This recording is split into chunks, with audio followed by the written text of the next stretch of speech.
Final day here at the Gold Club World Cup. Yesterday we saw Invictus Gaming reach the final after a marathon three-set battle.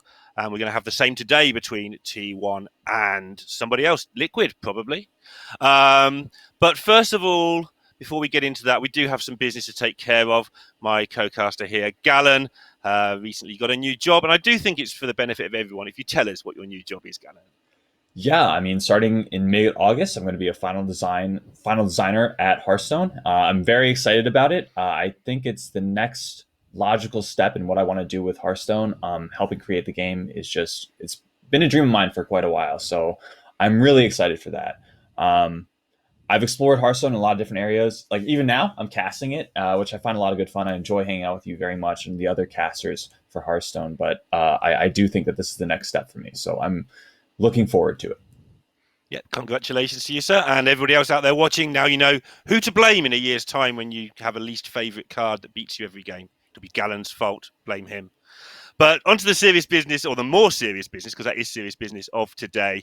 Liquid and T1 battling it out to get to that final. A lot of familiar names and faces, Galen.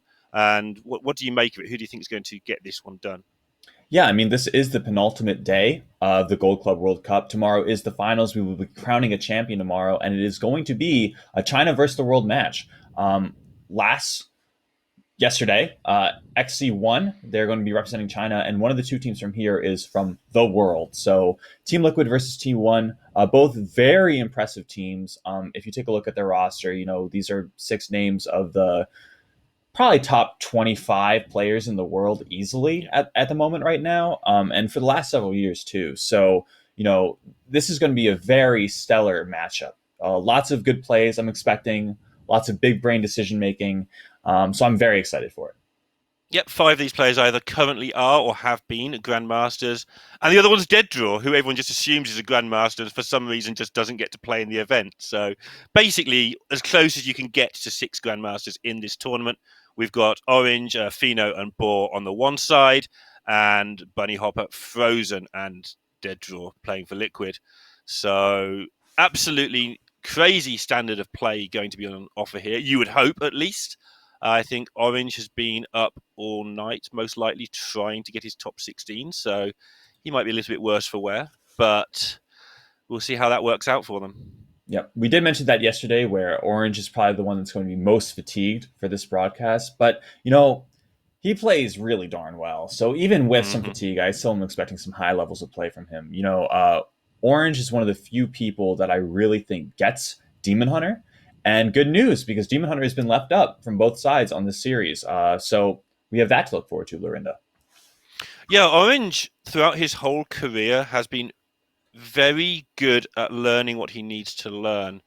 I think he'd be the first to admit he's not like the absolute best, most naturally gifted player, but he makes up for that in hard work and understanding where his weaknesses are and practicing and learning and asking. And that makes him one of the absolute best players in the world, because his natural talent's one thing, but applying the great talent he's got that maybe isn't the top tier, but the next tier down, applying that in a way that is top tier just makes him one of those top players. And Demon Hunter, he has played solidly since Demon Hunter came out, and I think he understands basically better than anyone in the world how Demon Hunter functions. Yeah, I mean, we talked a couple of days ago about how Casey is one of the people in Hearthstone with the most natural talent for the game Right. and the most intuition. I think Orange is on the opposite spectrum of that, where he is one of the people that is the most effective at putting practice into action. I would not rank him on the same scale as Casey in terms of natural talent, but the dedication and grind is really what separates him from the rest of the players, I think, in Hearthstone. He spends so many hours every single day and every single week trying to get better. He literally spent 20 hours all night yesterday trying to get that finish. And I mean, that just speaks as a testament to his ability to dedicate himself to getting better at the game. Yeah, and to clarify, when we say somebody hasn't got as much natural talent, we're talking in terms of the best players in the world. He's got a lot more talent than I have, for instance. We're comparing him to the top 10 talented people in the world, not to the top 1,000. Let's just make that absolutely clear. There are not that many players in this tournament. We have to separate them out somehow. And yeah, we're not saying he's not a talented individual, but one of his massive talents is to listen. I know I've told this story before, but not for a year or two, where when he got his first couple of results, Orange then had about a year where he won nothing. And he went to his teammates and said, well, what's happened? I can't win anymore, And they turned around. I don't know who his teammates were exactly at the time who spoke to him. They basically said, it's because you weren't very good, Orange. You got lucky. And most people would have gone, nah, I've won 2 tournaments. Shut up, you. I'm better than you. And Orange just went, oh, well, I better get good then. And weirdly enough, about 6 months after that, he won something like 4 tournaments in a year and a half. And since then has just really, just mowed people down continuously everywhere he goes. Yeah, and also I do think that Orange's just base level of play has risen. It has skyrocketed. When I said that he's not as talented as Casey, like you're saying, that's like one of, if not the best players in the world talent-wise. He is still top 0.01% in that area, and I think that has been improving for quite a while. And even nowadays, I just think Orange is a very good player, and one of the few people that I think is better than me at Demon Hunter specifically. And I'm just really looking forward to that gameplay. Me too. And again, I think we started that line of conversation with, he's going to be a bit tired, but it's not going to matter because he just knows the Demon Hunter decks, all of them backwards. And it is going to be the Control Demon Hunter, I believe, if I've got my notes in order today, which would be a first. Yeah, Control Demon Hunter is a pretty new addition, I would say, to the tournament lineups that we see from players and teams. Before the last nerf to Warglaze of Azeroth, I think Aggro Demon Hunter was easily the way to go with Demon Hunter if you're going to submit it in a lineup. It was just a stronger, more consistent deck. But that nerf really hurt Tempo Demon Hunter. Warglaze of Azeroth, when you are trying to play a fast deck, is so clunky. It ruins your Skull of Gul'dan turns because it might be on the left side of the skull and you can no longer play it on turn 5. It just comes down a turn later, which, in an aggressive matchup where you're trying to win by turn 5, turn 6, that's the difference between winning and losing a lot of games. But in Control Demon Hunter, where you're playing a slower game plan, that 1 mana nerf doesn't really affect it nearly as much. Just changing my notes because it is frozen on the mage. I was under the understanding it was somebody else. And we have seen a lot of mage in this tournament. It seems that mage and priest have been the 2 decks to benefit more than the others from the way the bans work here. Yeah, and it's a bit interesting to me because I normally don't like playing against priest and mage, but that's also because I'm not really queuing the mirror. A lot of times when I'm playing against that in tournament, I'd be playing it with warrior or rogue or demon hunter, and it feels like the mirrors are actually really skill intensive. We've seen a lot of mage mirrors, a lot of mage versus priest and priest mirrors, and more often than not, it's decisions that are deciding the games rather than randomness.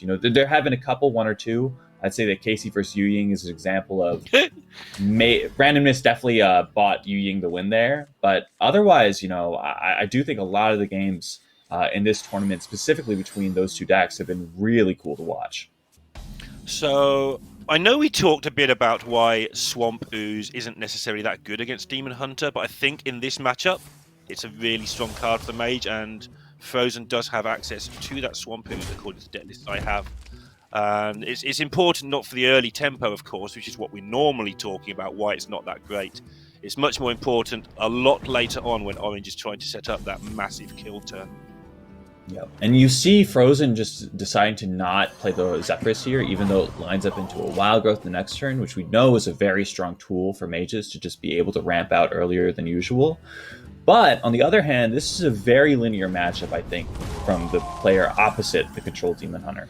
Control Demon Hunter's game plan is to hit you in the face turn after turn and then win the game because they dealt 30 damage to you with hero attacks.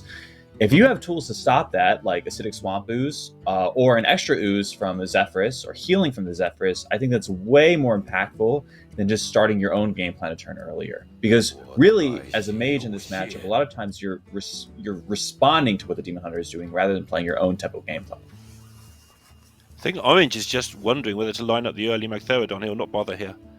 It's definitely tempting because just 1 hit from the 12/12 makes such a massive difference. Like you said, the health total only goes downwards for the mage, with the exception of maybe 1 barrier in their deck, maybe a Kartut. And he does decide to hold on to the important coin, though. Orange goes for his Twin Slice. It's just more damage. He could have considered the Blade Dance to combo with the Magtheridon, but I really don't like that. I think the damage is much more impactful. trying to rely on that Magtheridon hitting face seems like a less secure game plan than just going for your own burst damage. Yeah, very interesting. No, mainly the point I was making, though, is that Magtheridon definitely doesn't go face later, but on turn 4 it might get 12 in. Oh, yeah, I definitely agree with that. I think that we're coming from the same spot. Right, cool. But now it's a lot less wasteful if he does want to have a go at it.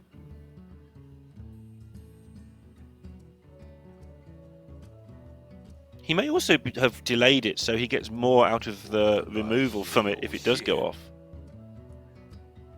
Like, it's one thing making a 12-12 at all costs, but if you can blow up a couple of other things, that's even better. For sure. So, yeah, this is kind of where the game plan diverges based on Orange's decisions. Does he want to just go for a cycle-heavy turn here with Chaos Strike, try to dig towards a Warlace of Azzinoth, for example, or does he commit this Magtheridon? Now, the Magtheridon is a little bit tricky because he doesn't actually have a way of destroying the 1/3s in hand right now. He has access to a couple ways of killing 1 or 2 with, Moarg Artificer plus Soul Cleave, or Twin Slice plus Hero Power to kill 1, but it's just not guaranteed. However, it still makes a bit of sense, I think, to start chipping away at these 1/3s.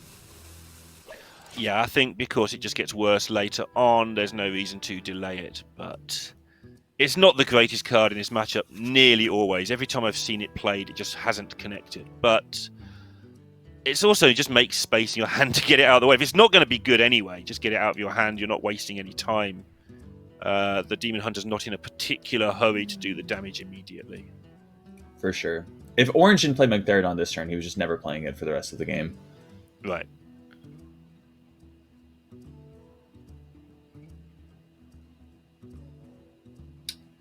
From Frozen's perspective, world finalist. Yep.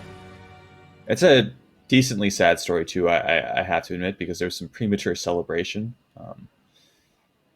If you remember the confetti that happened at 3-0. Yeah, I was going to say he's one of only 7 players ever to get World Championship confetti on him, but there's only been 6 champions, I believe. Still a very impressive performance, and he's done a lot since then too. Yeah, for some reason he sort of gets forgotten about when people talk about the greatest players we have. I think it's because he's not necessarily that high profile. He comes, he does his job, he beats people, and he goes home. The year of the tour stopped, he didn't play many. Do you think this was a missed opportunity from Frozen? He could have polymorphed his own 1/1, and that just shuts down the Magtheridon. I imagine that he's saving the polymorph for the Magtheridon right now, but he could have just denied it anyways. If you remove a minion without it dying, if you remove one of the warders without it dying, then the Magtheridon just never pops. And when Magtheridon pops, sure, you have a polymorph for the 12/12, but it also kills every single other minion in play. So if he just polymorphed his own 1/1, he would be able to have a 3/5 and a 2/8 going into next turn. So, I mean, that makes sense. So why wouldn't he do that? Why would he consider something else? I don't have a good reason. I think that it might just have been a little blank on that. It may be that he's comfortable getting Orange to use resources to proc it and then just polymorphing it anyway. For instance? Sure, but at the same time, a 3/5 and a 2/8 are really powerful minions to have in play right now, especially considering one of them buffs your mana by a ton. Yep, I mean, I'm not disagreeing that I would have polymorphed one of the 1/1s, but sort of learn that often there is another reason behind why people do the things. Okay, well, it's really interesting if Frozen actually if he's going to polymorph the 1/1 this turn, because he actually baited Orange with an extra 4 damage. That being said, it was very high risk and very high reward, because if the 1/3 and the 1/1 both died last turn, which is a really easy thing for Orange to do with his deck usually, I think it would have panned out much worse. And if Frozen does have a weakness, it is the occasional micro mistake like that. It's very, very occasional. But again, we're talking about the highest level players. If I had to guess something Frozen would do wrong, if you told me he made one mistake, it would be something like that. Yeah, I think he may have just realised, in fact. There was like a bit of a sort of hold his head back, so he may just polymorph it now. So.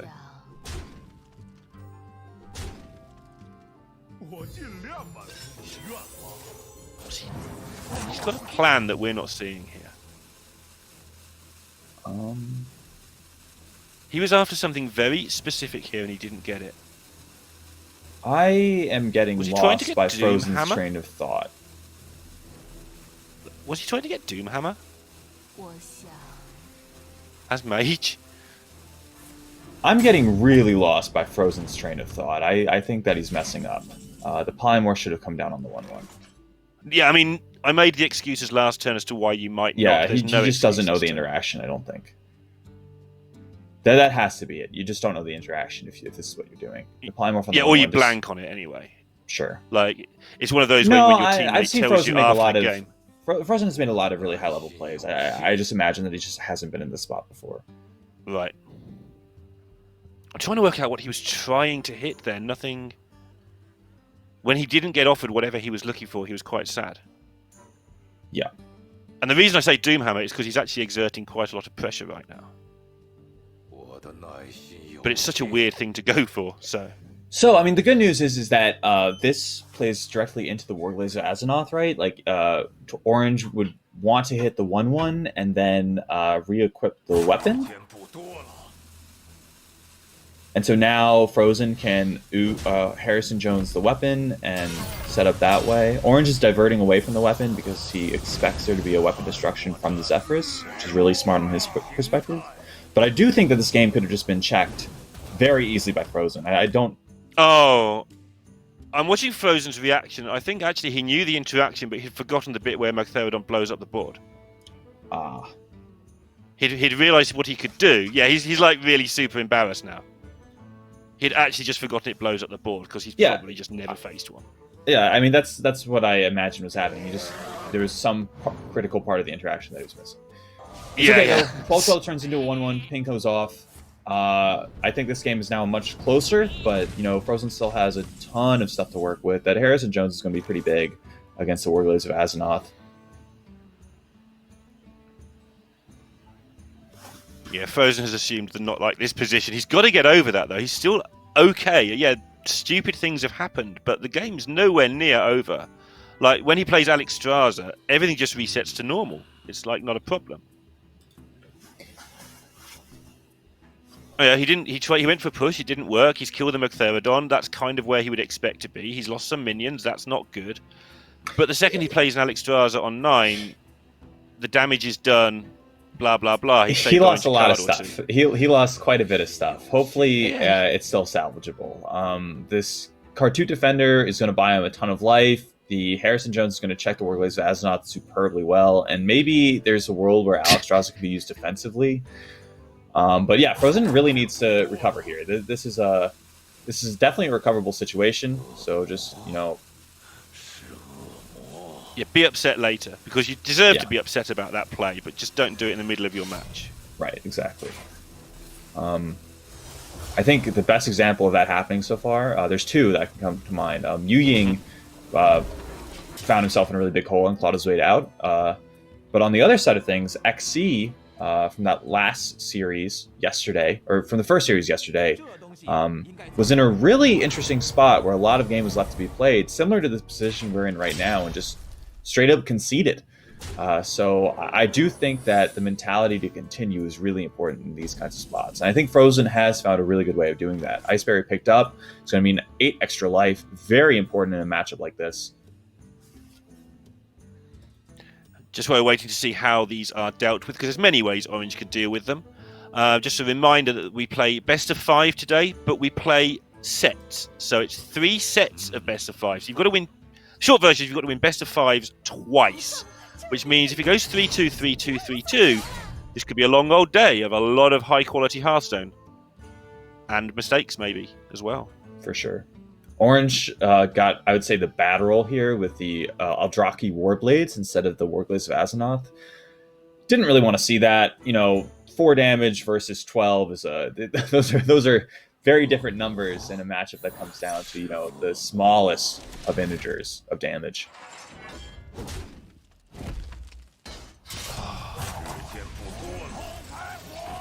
But yeah, Frozen has still got a fairly scary attack going on.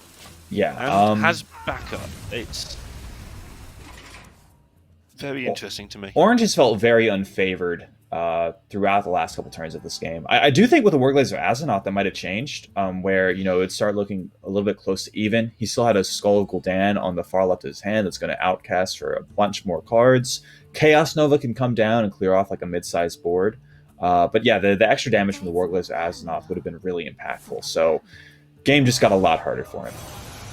It always feels a little bit like the plot twist Warlock when I'm playing this deck, in that you never win seemingly easily.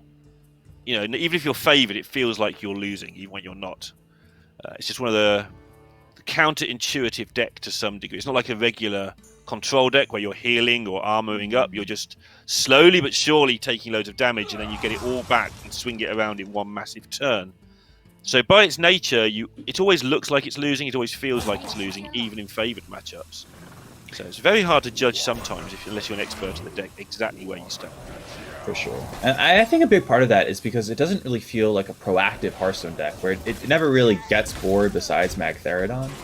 And that card is usually checked by the opponent. So, it's just that repeated face damage that you get from the hero power, or the hero power and the weapons, and, no one's ever equipped a weapon and been like, wow, this is insane. I'm so far ahead. When you play Dragon Queen Alexstrasza and summon 2 dragons with it, you get that feeling. But, not quite the same with Eldrazi Warblades, even though it's still a very powerful card. And looking at this Spellkin that Orange is considering now, it's another card that you think, well, why am I playing this rubbish? But there's only 3 1-drops, and one of them is Twin Slice. That's basically why you're playing this rubbish. That's the short version. It's a lot of damage on average. Skull Gul'dan definitely seems like a great play here. Now's the turn to cast it. Zephrys is also something that we haven't really talked about, being a very important card to find that extra burst damage.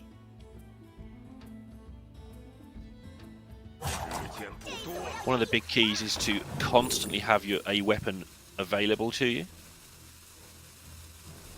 Is Skull the pickup?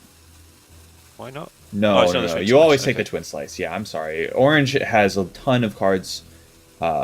Sorry, he doesn't have that many cards left in his deck. Yeah, Twin Slice is just... You're trying to accumulate damage relentlessly through the game. Want to get everything through here? It's a legitimate question, by the way, because playing on the Chinese server is sometimes a little bit slow from Europe. Can I ask you about that second Twin Slice? Was, from Orange's perspective, just, get some life, and... Was the life total really important, of the extra 2? I didn't feel like it was, because this was the big threat, right? Alexstrasza, so... I didn't feel like it was, but maybe the opposite is true. Maybe he might as well do it, because the extra damage wasn't important later. The extra damage seems very important later. It does, but maybe Orange has sort of countered the damage in his deck. Tend to give him credit for that. That's fair. I also tend to give people credit for things when they are actual mistakes as well. It's just a habit, but yeah.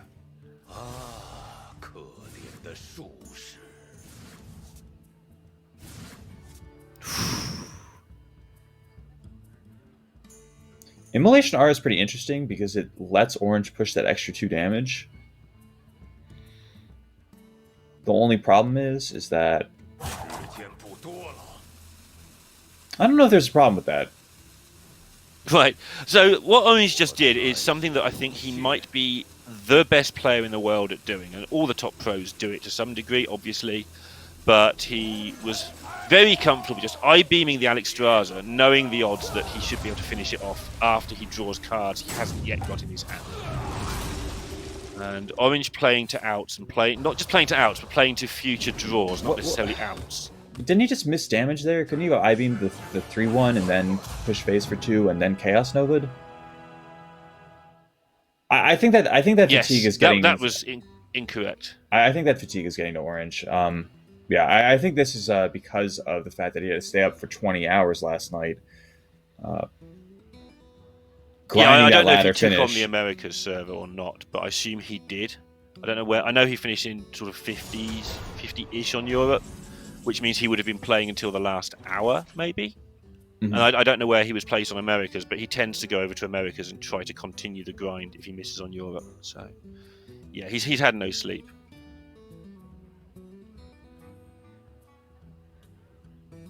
Having said that, all of the top players are kind of used to this. They planned for it. It's not like the last day of the month arrives out of nowhere. You know where it is. So the effects may be overstated, but definitely that last turn, the bit I liked was really good, but the bit you pointed out was bad was pretty bad. That's a lot of twin slices, but there's 17 damage from Frozen's perspective. I don't think Orange has a way to get through it.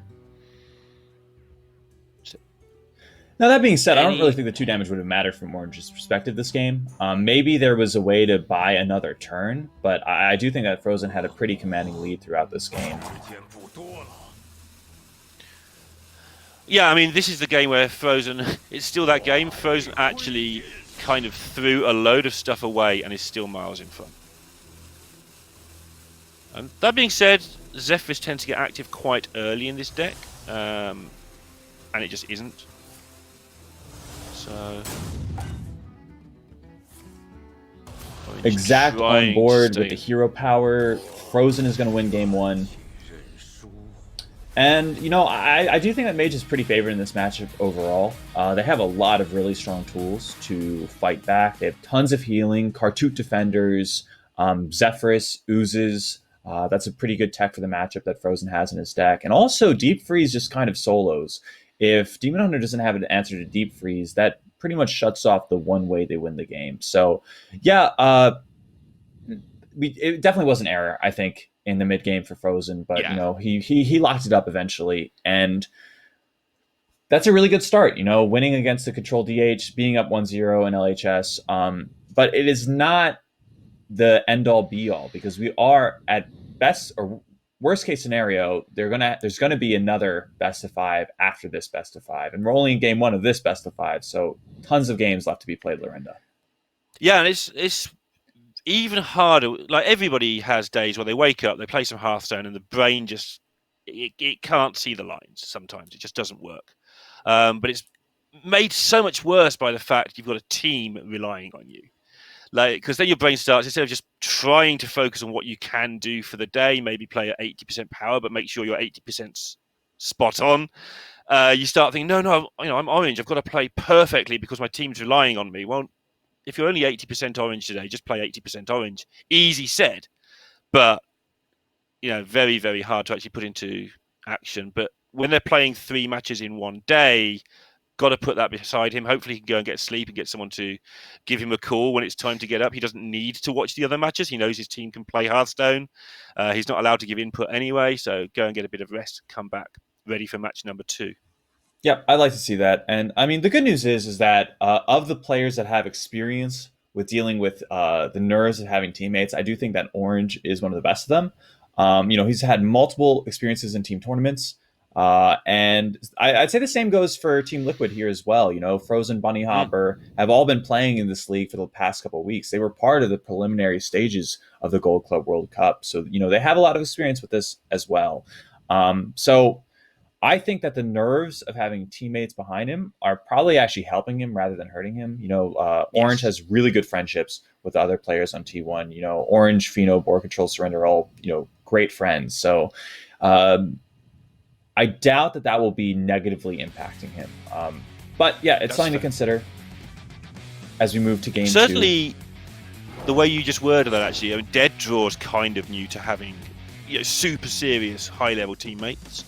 Obviously, he practices with some of the very best players, but in terms of actual team events, it's all a bit new to Dead Draw. He was unlucky in the timing of when he got good at Hearthstone, when he started playing competitive Hearthstone, because he did it at the end of the Tour Stop series. So he got a few points together, and then everything went into Grandmasters, so those were removed. So he did really well into Grandmasters, but not quite well enough, and so on and so on. And so maybe Dead Draw will feel that pressure a little bit more, but he's a super calm, clever guy. He'll work it out. For sure. And I mean, one of the really cool things I think about the new Hearthstone players is that for the longest time, it kind of felt like Hearthstone was good old club, where if you had gotten in 2014, 2015, 2016, you were considered a good player, and there really was no room for other great players. But I really don't think that's the case. 2018, 2019, 2020, we see a lot of new names pop up, and they're all fantastic Hearthstone players, starting with Hunter Ace. But Deaddraw is one of the newer additions in my mind of people that I consider, absolutely fantastic at Hearthstone. Xblize is also up there, and there's a couple other names floating around. No Hands Gamer, for example. Alan Numbers, we like to call, who's actually doing the interview broadcast for the Chinese portion of the Gold Club World Cup. But yeah, no, it's really cool to see names like Deaddraw, who are new faces in the scene, don't have as much experience, which I think is actually a good thing for the scene to have those new names. So I don't know. What are your thoughts on that, Miranda?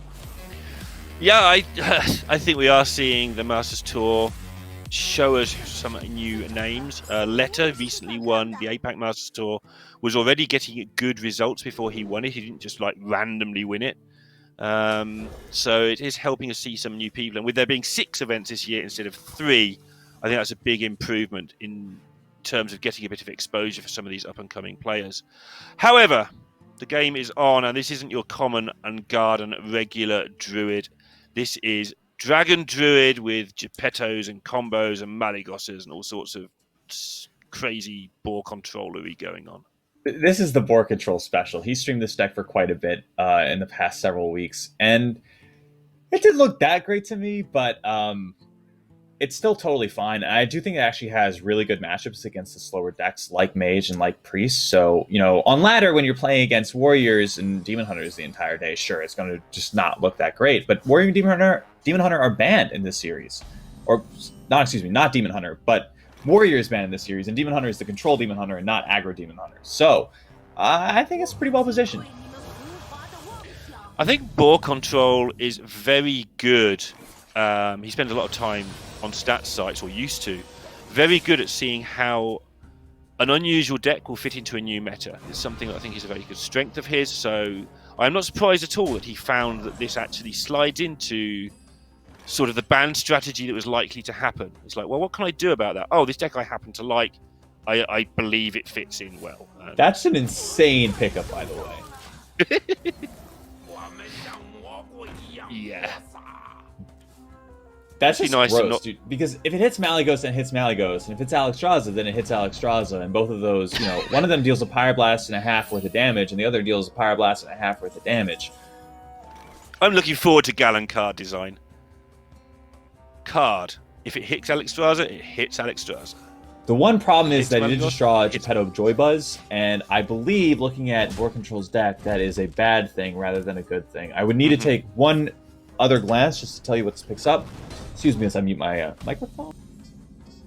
That's fine. I think Geppetto did sort of end up in this deck out of there's nothing better rather than it being amazing. And it did, of course, hit Geppetto just to give Boar Control the absolute most sarcastic of British smiles. Because why not?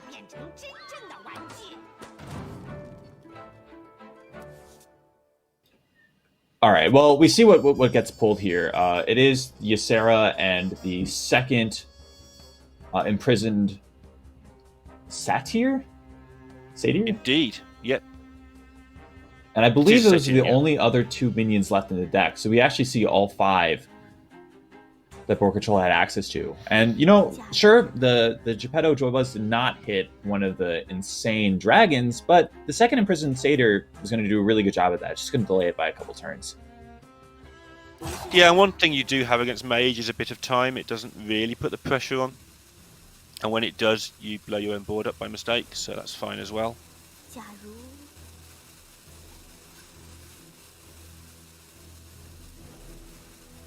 I have to imagine that Orange is interested in playing this Imprisoned Satyr at some point. He might want to hold on to it, though, just because I think playing Alexstrasza for 9 mana is way more acceptable than having to play Malygos for 9 mana.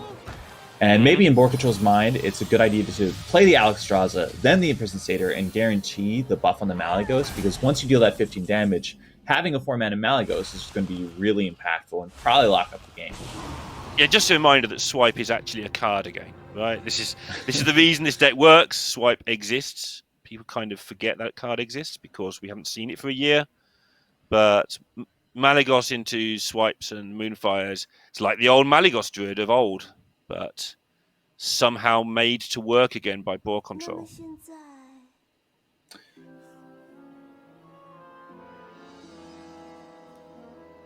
，Can Boar Control play the Imprisoned Satyr this turn? Of course he wants to save it for the Alexstrasza, but let's say he gets an Innervate off the top of his deck. If he coins out the Imprisoned Satyr this turn, and then overflows and draws an Innervate, he can still Innervate the Alexstrasza without having to worry about the buff landing on the Alexstrasza. So yeah, he did hit an Innervate, which means that the Imprisoned Satyr could still come down. Potentially, it was better to do that than use the Bog Beam, but at the same time, did the Bog Beam really do anything impactful? Yes. Also, well, why are we even Some complaining space. about this? Look at his board state. He just drew, 2 extra dragons. Exactly, yeah. He was just making space so this could all work nicely, I think. So that 26 in play right now. Frozen has no access to, freeze effects, and Board Control actually played around it by putting the Imprisoned Satyr in the middle of the Kona Cold. Yep. And again, it's that sort of positioning that is just instinctive when you play a lot of Hearthstone. Right. Betrayal effects are kind of, if you're going to default to playing around Betrayal, even when it's not in the deck, because there's a lot of things that actually work the same way. This is just a lot of damage. 15 damage. And then next turn, Malygos for however much you like. You might not even need the Malygos. You might just have 2 swipes the way this is going. This is like the easiest game that Board Control has played in years. Well, look at Frozen's hand. Okay, what? Wait a second. Uh-oh. No puzzle box. Easiest game that Board Control has played in years. It even kills itself. Oh boy. Goes to 1-1. And that was pretty quick. Frozen didn't even get to play much Hearthstone there. The Druid just did its thing, played its 5 minions that it has, and won because of it. Easy game. When we talk about Druid doing its thing, we usually mean, turn 3, turn 4 Glowfly Swarms, or turn 5 Exotic Mount Sellers. We don't mean, turn 5 Geppetto Joy Buzzes, getting the Ysera into 3 more dragons. That's a little bit out there. And yeah, when you think about it, Imprisoned Satyr is an insanely good card. It just doesn't really find a home in the current most popular Druid decks because it interacts really clunkily with Fungal Fortunes. It wants you to have minions in your deck, and Fungal Fortunes is an insane card, and definitely does not want you to have minions in your deck.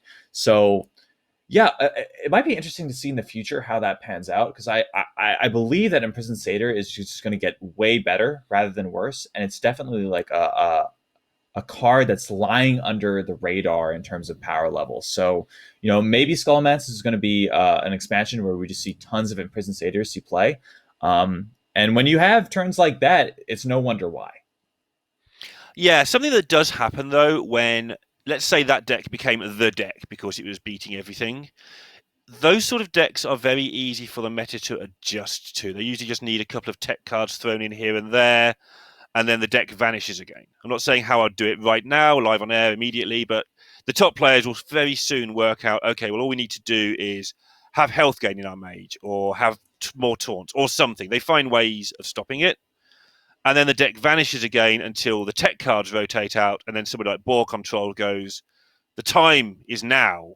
And that's what Hunter-Ace is very good at, is knowing when to bring back a deck from the dead, and everyone's forgotten it exists, so now we strike.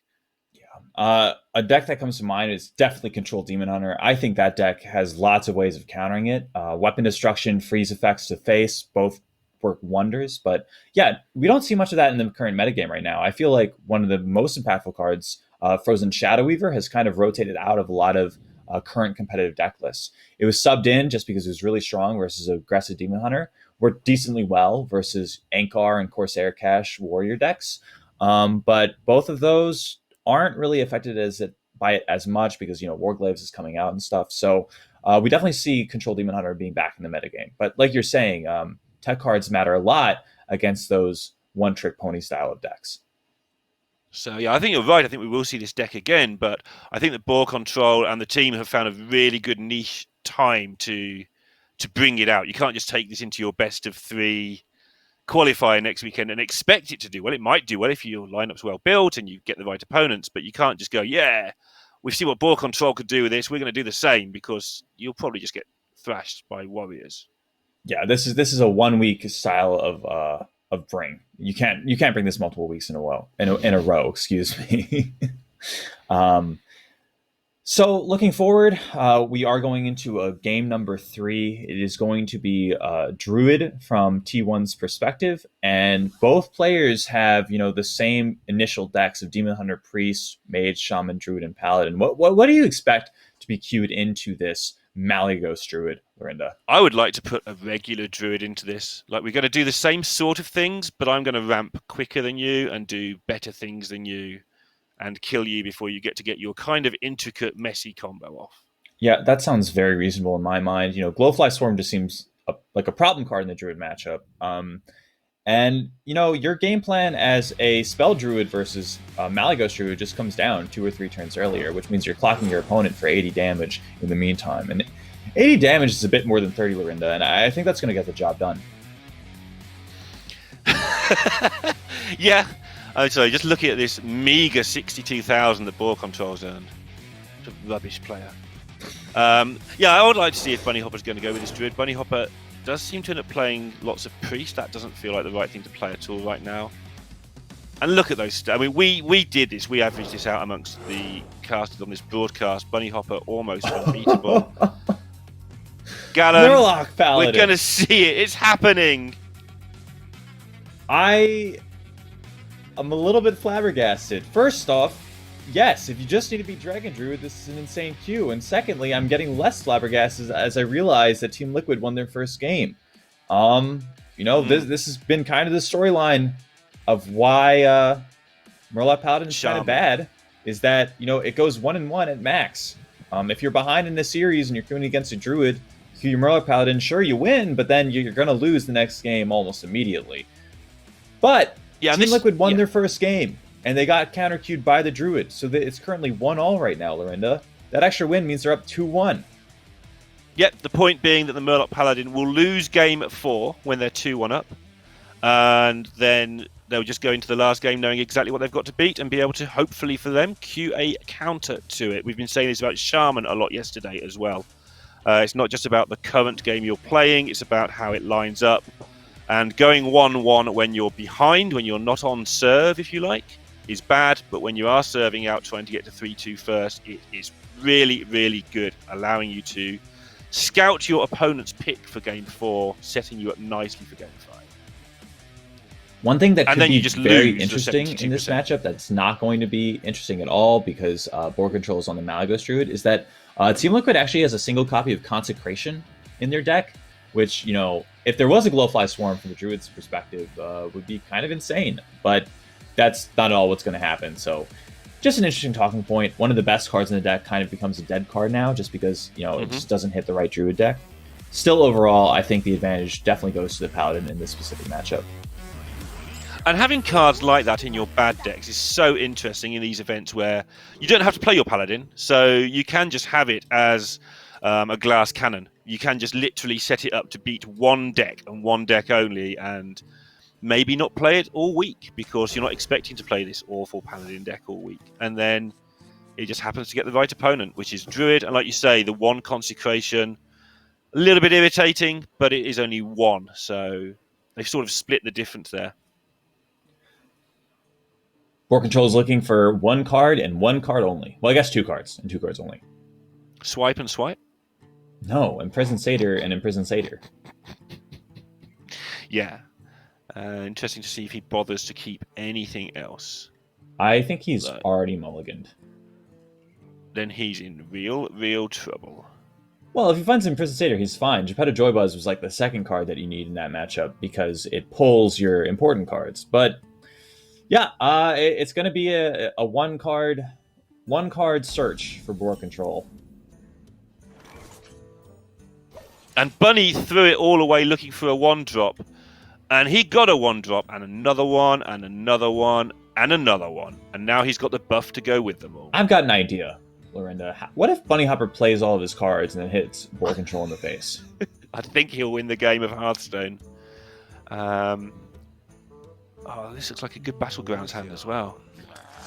This is a bit interesting because Bunny Hopper could elect to coin out another 1-drop, and then the choice between those is really interesting in my mind because Toxfin might actually be better than the Mermy, as weird as that sounds.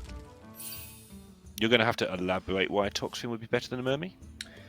Assuming the board control is going to hero power the next turn, hitting the Mermy and getting the Reborn is way better for board control than it is for Bunny Hopper.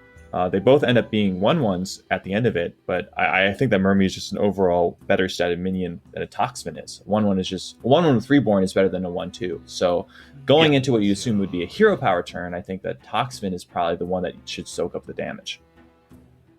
Let's have a look what he chooses to do here.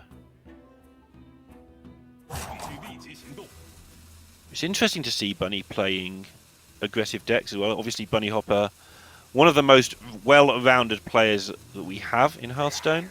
But we don't see him on the aggro decks that often, mainly because aggro decks have been pretty weak for a while. But also, it's just not his favoured style. If there's a choice between two level things, he'll pick the deck with more decisions, the slower deck. It's interesting they didn't play the Imprisoned Sun Gill. I was pretty interested in getting that down. I think maybe he feels it's like too slow, incredibly. I think he spent a lot of time there working out how much damage he's going to do, how quickly, and may have come to the conclusion it was like half a turn too slow.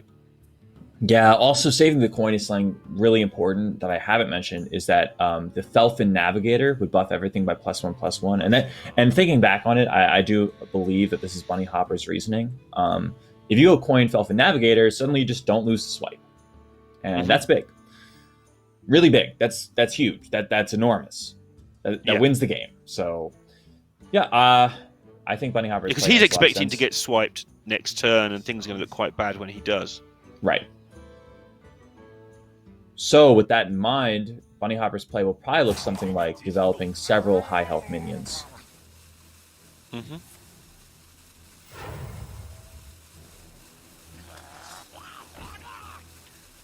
Okay. Part of me wants Boar to draw the swipe because I want to see the follow-up here, but...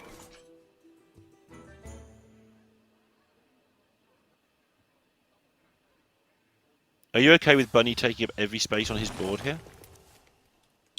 When they are million attack minions, yes. Okay. If you do the math, that's 7 plus 3 plus another 9. Yep, 1 million. Okay, that's fine. It's roughly what I made it.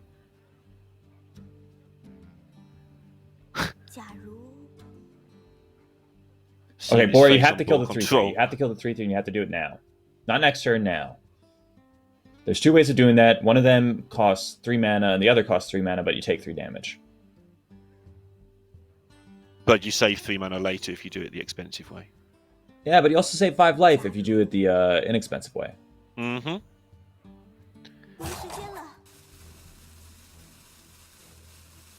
But the tempo might be good later if you do get into a situation where you can Bog Beam and play something on the same turn. But he's valuing the life. Lorinda, we're on turn 4. Yeah. That's 3 turns away. That's a good point. But if he's going to win, he's going to have to reach that turn.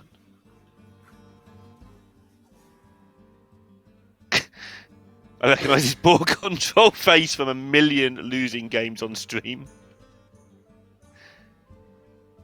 So Bunny Hopper just has to make the choice of whether he plays the Fish Flinger or not. If you play the Fish Flinger, that means that Scale Lord is no longer in play next turn just because you have a full board. But at the same time, if you have a full board, you're beating the brakes off of the Druid, right? Yeah. Yeah, and it's only, like you said, it's only turn 4, so the fact that Boar can just pass and go doesn't really work because you just take so much damage over the next 2 turns. Well, that's a big pickup. Imprisoned Satyr here is the one card that he needed. We talked about this before. It's really the only thing that accomplishes the game plan early enough to contest what the Paladin is doing. Might be too late.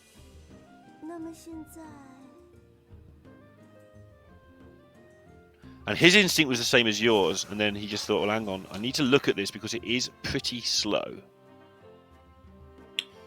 The other line would be trying to dig for a swipe, but the swipe can't even come out. If you draw with the Rising Winds, you got 3 mana left, and 3 is not 4.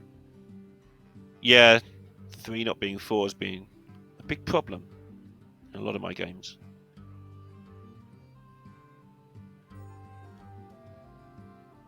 I mean, I think he's going to end up playing the Satyr. It's just he's got the time, so you might as well use the time and see if there is any other way. There are at least options in hand, and he's going to have a look at the very least. Yeah, he instantly, after he played that, hovered over the Satyr, like even before he'd seen the card. But he just decided to have a look. If he picked up a second removal spell, maybe he'd have done something different, but I doubt it. One thing that's really cool about this line that Board Control went with is that the board is still full for Bunny Hopper. If he had gone for the Murloc plus the Crystal Power to kill the 3/2, that would have freed up board space for Bunny Hopper, which could have led to a whole number of huge issues. Scale Lord is one of them, but also the second Murloc War Leader, for example. Any small Murloc to give everything +1 attack, Grimscale Oracle. So I do think that Boris found an even better line than the one that I was suggesting. Well, just draw swipe.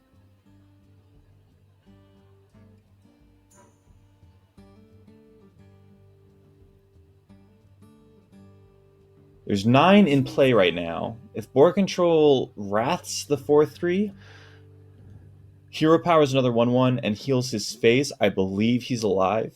That also lets him play the Murloc. On the flip side of things, maybe it is better to... Board Control has to make a decision of whether he would use the Iron Bark this turn. He could play the Murloc, then Iron Bark his Murloc. Yeah, he's going to Wrath this for 1 and try and draw swipe. This is also really smart. Yeah. Holy cow, Board Control is smart.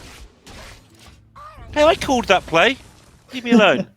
Well, you called it after you started by cycling on the 3/2. No. You check the VOD. Check the VOD now. Okay, all right. I was on that line. I'll say that, Lorinda, you get 20% of the credit. All right, I wouldn't have drawn the swipe. 25%. I'd have missed. Yeah, this was way better. What am I talking about, dude? Board Control is a very strong Hearthstone player, and Lorinda is also 25% of a very strong Hearthstone player. Cool. I think that sounds about right, actually. I am about 25% of a very strong Hearthstone player.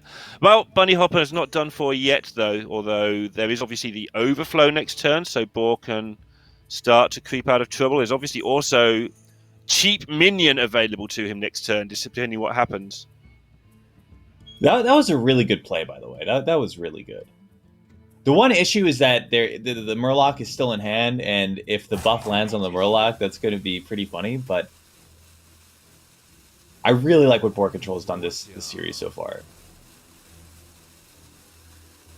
Man, that was so smart. I mean, the smart bit's hitting the swipe, right? Yeah. Digging for it's really the easy part. Yeah. And now it's going to be interesting because this isn't done and dusted quite yet, even though he got the clear. Hero Power Moonfire kills off the 1/1. That's huge. Buff will land on the 4/12.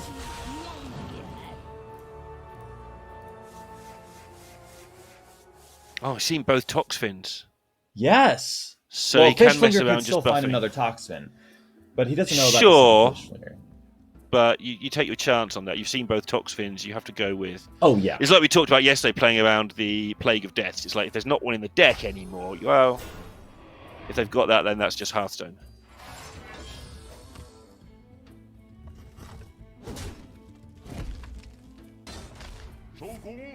Wow. So it is going to be down to his Fishflinger probably now. Toxin would be big. Does it win though? Yeah, it probably wins. You play a bunch of Murlocs alongside of it. You go the McGurgle plus the Cold Light Seer.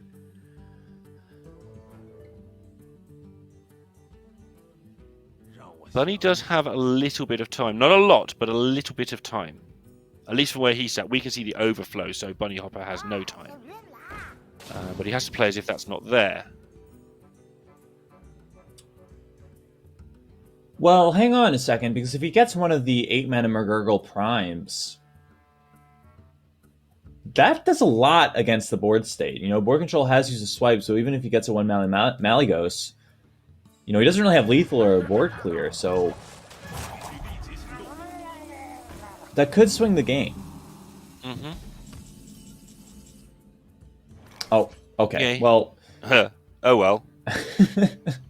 Germinate hype. Oh. And Boar gets quite a lot of I don't know, stick from his fellow pros about Germination being in this deck, but it's gonna lock this one out. he could summon 2 Bluegill Warriors for lethal later. Yeah. That'd be such a Boar thing to do as well later on if he got the second copy, but no. Oddly enough, with a lot of money on the line, Boar's going to play sensibly. Do it for the fans. Or like Pheno boxes.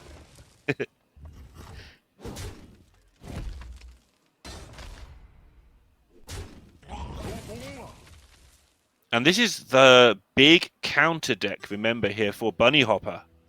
So Boar locking this one down. It's why he could take the chances to try and draw the swipe and so on. Because he's expected to lose. So anything that wins is a bonus.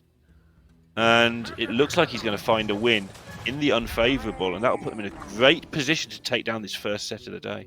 Yeah, I mean, this is a really weird one. You do not see Druid beating Paladin very often, especially this kind of Druid, because, it's not Spell Druid. It doesn't have 2/2s. It doesn't really get on board early. Its only real power play is going to be the Imprisoned Satyr, which Board Control didn't find for a very long time.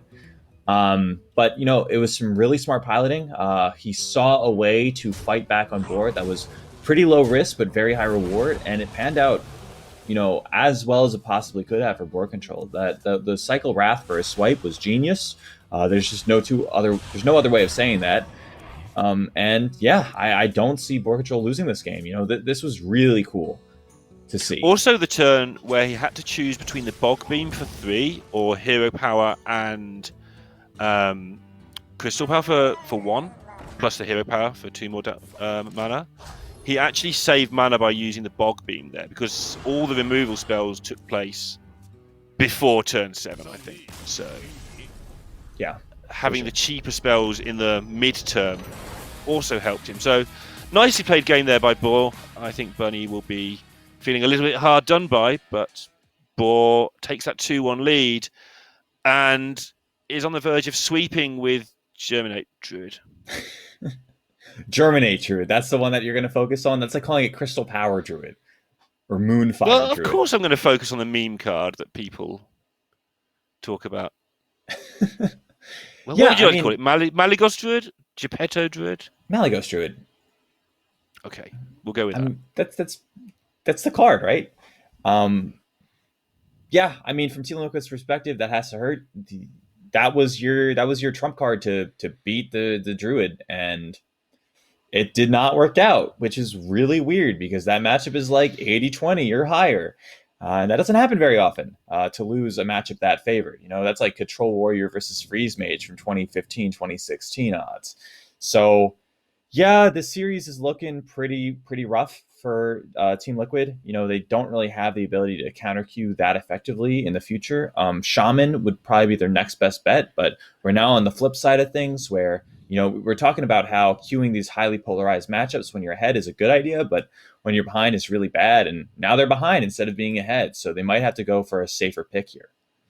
Yeah, and Liquid went with the Evolve Shaman, the Galacon Shaman, as opposed to what we've seen most teams bringing with the Totems, which makes sense to me to split it up, actually, because the Paladin's supposed to fill that gap, so you don't want 2 decks doing the same thing. We've talked about having 1 is bad enough. Most teams have brought the Murloc Paladin and the Totem Shaman, and you only ever see the Shaman play. So what they did, they sacrificed the Totem Shaman. Oh no, brought a different Shaman for a different job. And that Paladin was supposed to get the job done there, and it didn't. So they're in a really rough spot. And Liquid, even if they go to 2-2, are going to have a lot of strong decks left to play that game 5 with. Yep. I think that might factor in. We might see them not even take a favourable here, just to give themselves a chance in game 5. Sure. The good news is that Galakrond Shaman is less polarized, I would say, than Totem Shaman that we've been seeing on broadcast from the Chinese teams. You do sacrifice a bit in the Druid matchup because you have less odds of having the very explosive turn 2, turn 3 start. But at the same time, you still have a ton of tools in that match. A Mogu Flesh Shaper, for example, can come down, get mutated, and just win the game single handedly. So maybe Shaman is still a Q. You're still favored versus Druid in my mind, and it is still pretty decent against the last two remaining. It still would be pretty decent against the remaining decks from T1. Dead draw.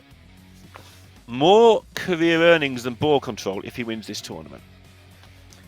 It's really funny that they're so close. These are two players that it's just interesting to compare them, and the fact that they're so similar in terms of results just surprises me. Yeah, and especially as it feels like ball control's been around since the start of Hearthstone and dead draw's been around for 5 minutes. I realise that is completely not true, but that's how it feels like. I'm sure a lot more people will be aware of ball control than of dead draw. I believe dead draw is going to start streaming very soon. Now he's joined Liquid, I think he's got a lot more incentive to do that. So we will get to see a lot more of his thoughts, which will be very good. And as you can see, he's queued up this unfavourable, although Boar's deck is classed as Dragon Druid, and that's not really going to encompass the right percentages, I don't think. For sure. Board Control for me is one of those players that, he was in the UK scene for quite a while in Hearthstone, but really made a name for himself in 2018. That the 2018 HCT circuit, that's the one where Hunter Ace, Just Saying, all made their mark on competitive Hearthstone. But Board Control really popped up and showed how good he was, in my mind, during that series, specifically with Odd Paladin. I think that Board Control was like one of the best Odd Paladin players, as weird as that may sound. I know a lot of people think that Odd Paladin is pretty not necessarily skillful deck. You click the hero power and you win the game because of it, but it had a surprising amount of complexity against the top players in the world. He also was one of the very first, I don't know if he actually built the deck first, but he was like the one who popularized it to play the sort of tempo warrior deck. Oh, I thought you were talking about Odd Paladin. No, that was Korra. They should Secret Paladin. All the Paladin people getting recruited by Blizzard. What's going on? But no, Ball Control was playing the Tempo Warrior that was very popular for a short period of time a couple of years ago, which was very weapon-based deck. And he played that a lot.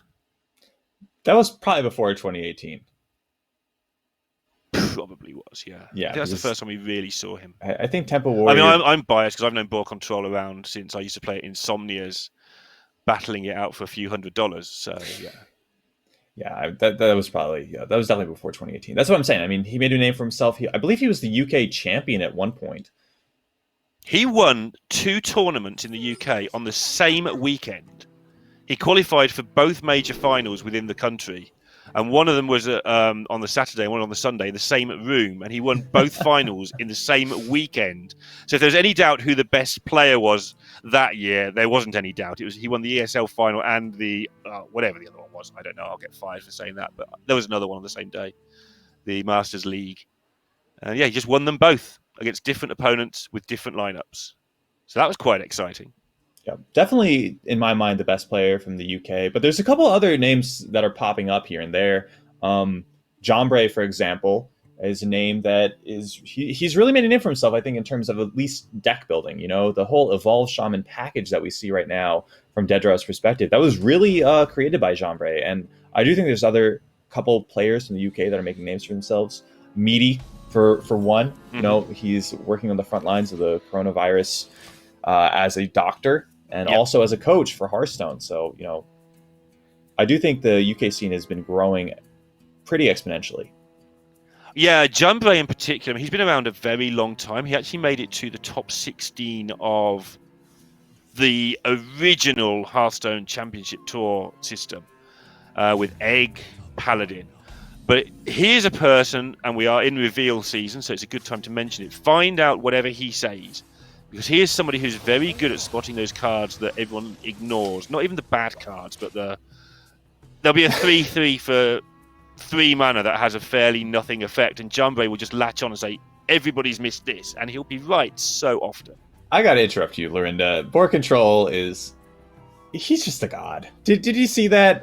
Breath of Dreams drawing one of the is it 2 or 3 dragons in his deck? So that was 3 and 25 odds, a 12%er, just hits it.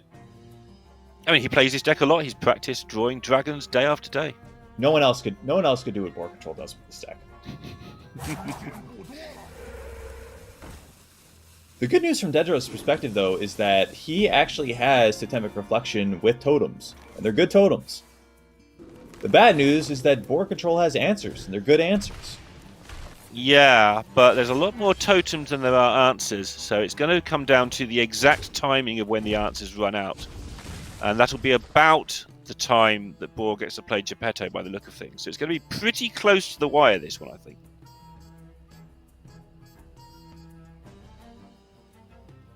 Seems like Dedra is deviating away from the Mana Tide into Totemic Reflection. I kind of like that. The Bog Spine Knuckles draw seems really impactful. And getting minions that are cheap that you can combine with the Bog Spine Knuckles seems like a better overall game plan.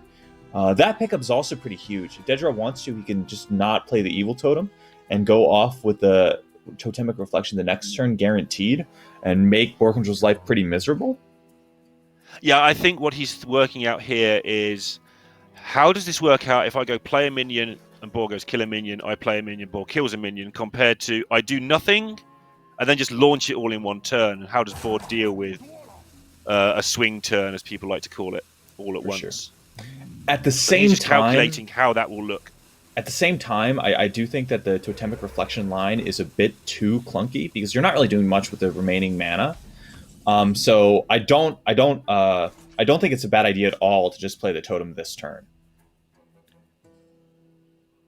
Yeah, it was definitely. This is why I like watching Dedra play. The consideration for all of the options is something that makes him pretty good to watch. And if you watch him talk about his matches afterwards, he will go into great depth about every single minuscule detail, which I always find interesting that he considered at the time.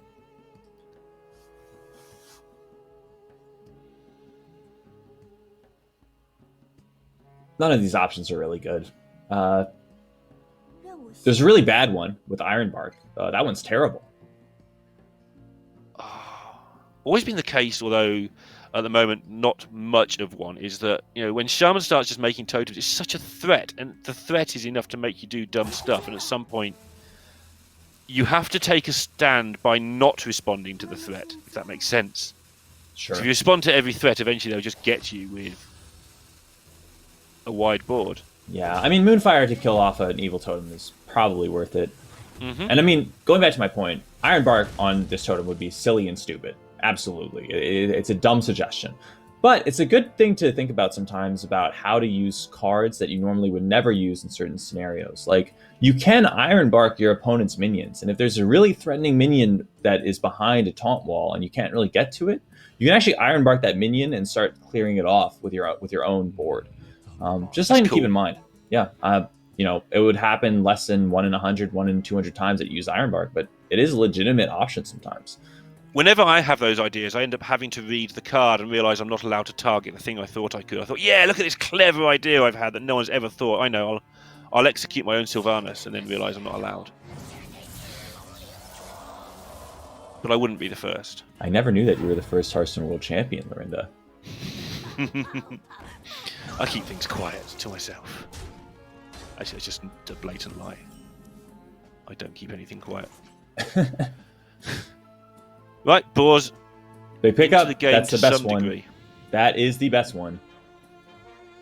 But can he let the Rhino live? That is so terrifying. Yes, definitely. Absolutely. It's a 2/5. All right. I believe Bogstrot Clacker is a beast, so that's going to have charge when the Board Control leaves it up. But, swipe Hero Power here seems terrible. Imprisoned Satyr is a card that you need to get down to win this game. Mm-hmm. You need to, and you need to do it now rather than later. You're not under any pressure right now, and you're going to be under tons and tons of pressure in later turns. Okay, I'm convinced. That was firm and decisive. I'm not going to argue that one.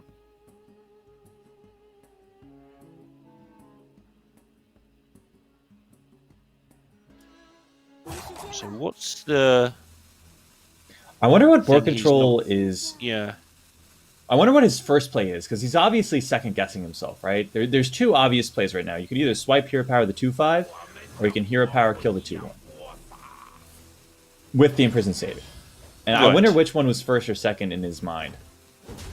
Well, like, which is the instinctive play versus the one that he's wrestled with? Yeah. Yeah. I mean, you see the swipe play instantly, and then you have to work out, is wasting all this mana good for me? That's the only issue with the play he's made, right? That's the thing that makes it uncomfortable for a top player. Or for any regular player. Wasting mana is not fun.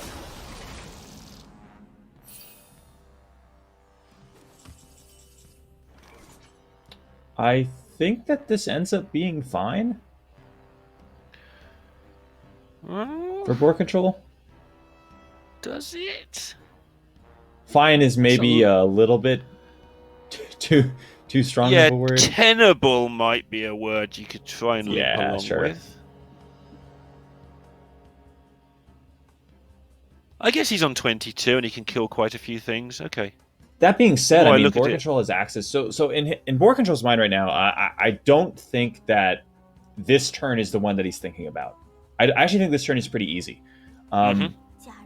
It's the next couple turns. You know, if Geppetto gets hit by this imprisoned satyr and it pulls a Malygos, suddenly you have Germination on the Malygos plus a swipe in hand to deal 11 damage.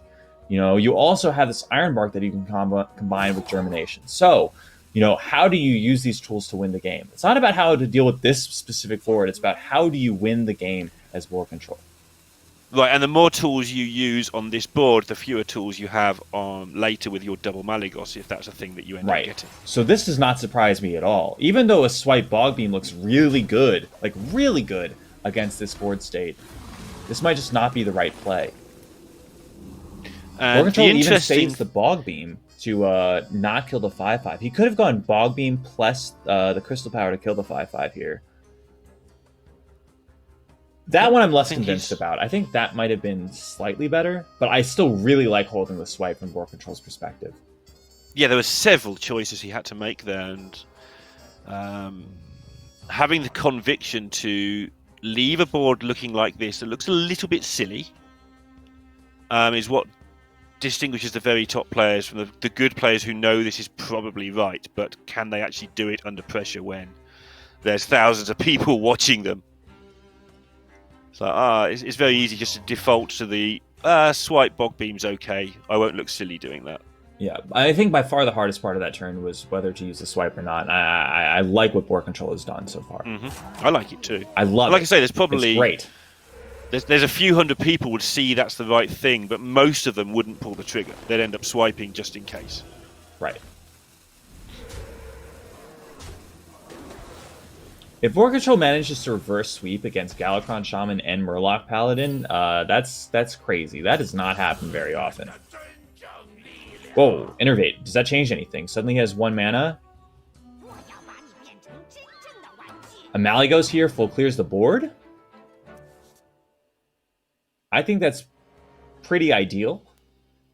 Malygos swipe the 4/7. Yep. Yup. And this is going back to that last turn where he saved the swipe. Yup. And he saved the crystal. He used the crystal power and saved the Bog Beam.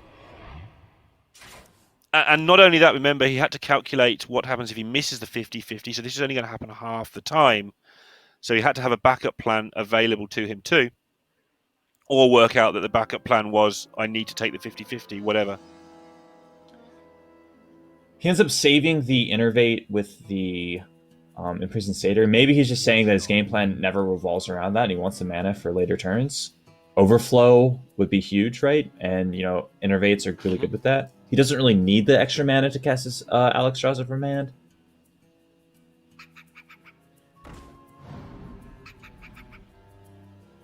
This game is crazy. Yeah, this is really interesting. This is the sort of game that when you've played it thousands of times at the end of one of the previous metas with Evolves versus Evolves, you kind of get a feel for. When you've not seen anything like this for a long time, it's absolutely nuts. I have no idea what's going on at all anymore. I know what's going on, but I have no idea what to do about it. This is just a masterclass in my mind from board control. This is, you know, I think he's played these last two games pretty darn near perfectly, and it's really beautiful to see. Hmm. Yeah, that was a super turn.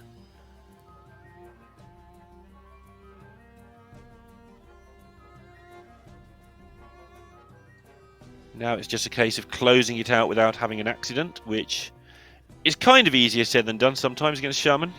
I mean, Evolve is Accidents always going to lurk. do something, right? Yeah.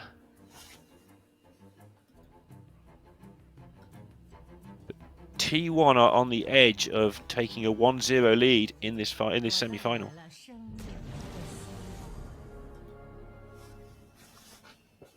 Ball beam can come down.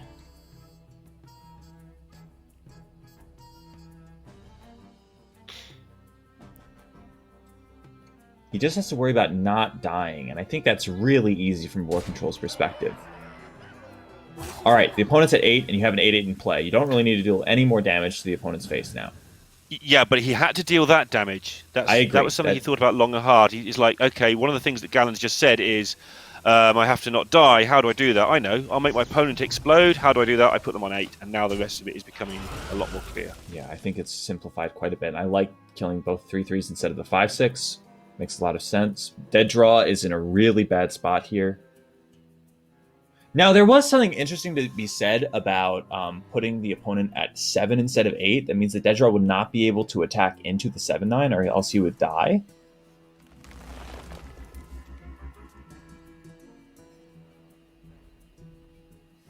However, I don't know if that would really Right. change things.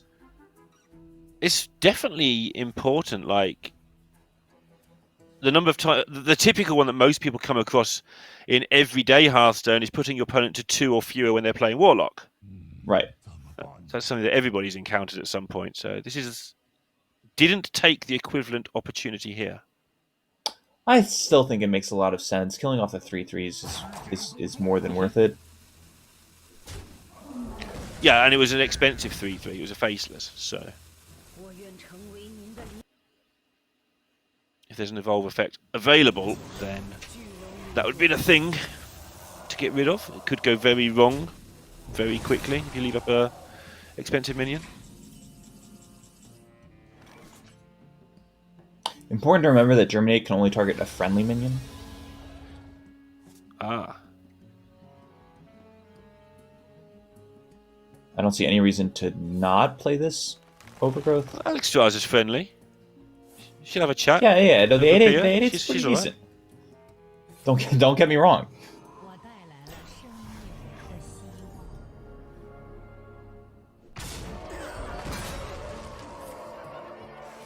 One comes down now.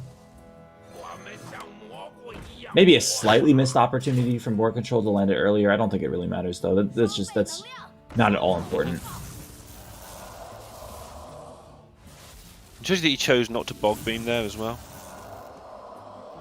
So close to the end. Might have been tempted to just get rid of everything on the board. I don't think Dead Draw has a way to win this game. Yeah, I think Boar's saving that for a potential taunt totem as well. That's probably why. It's In just, terms of the tiny bits of...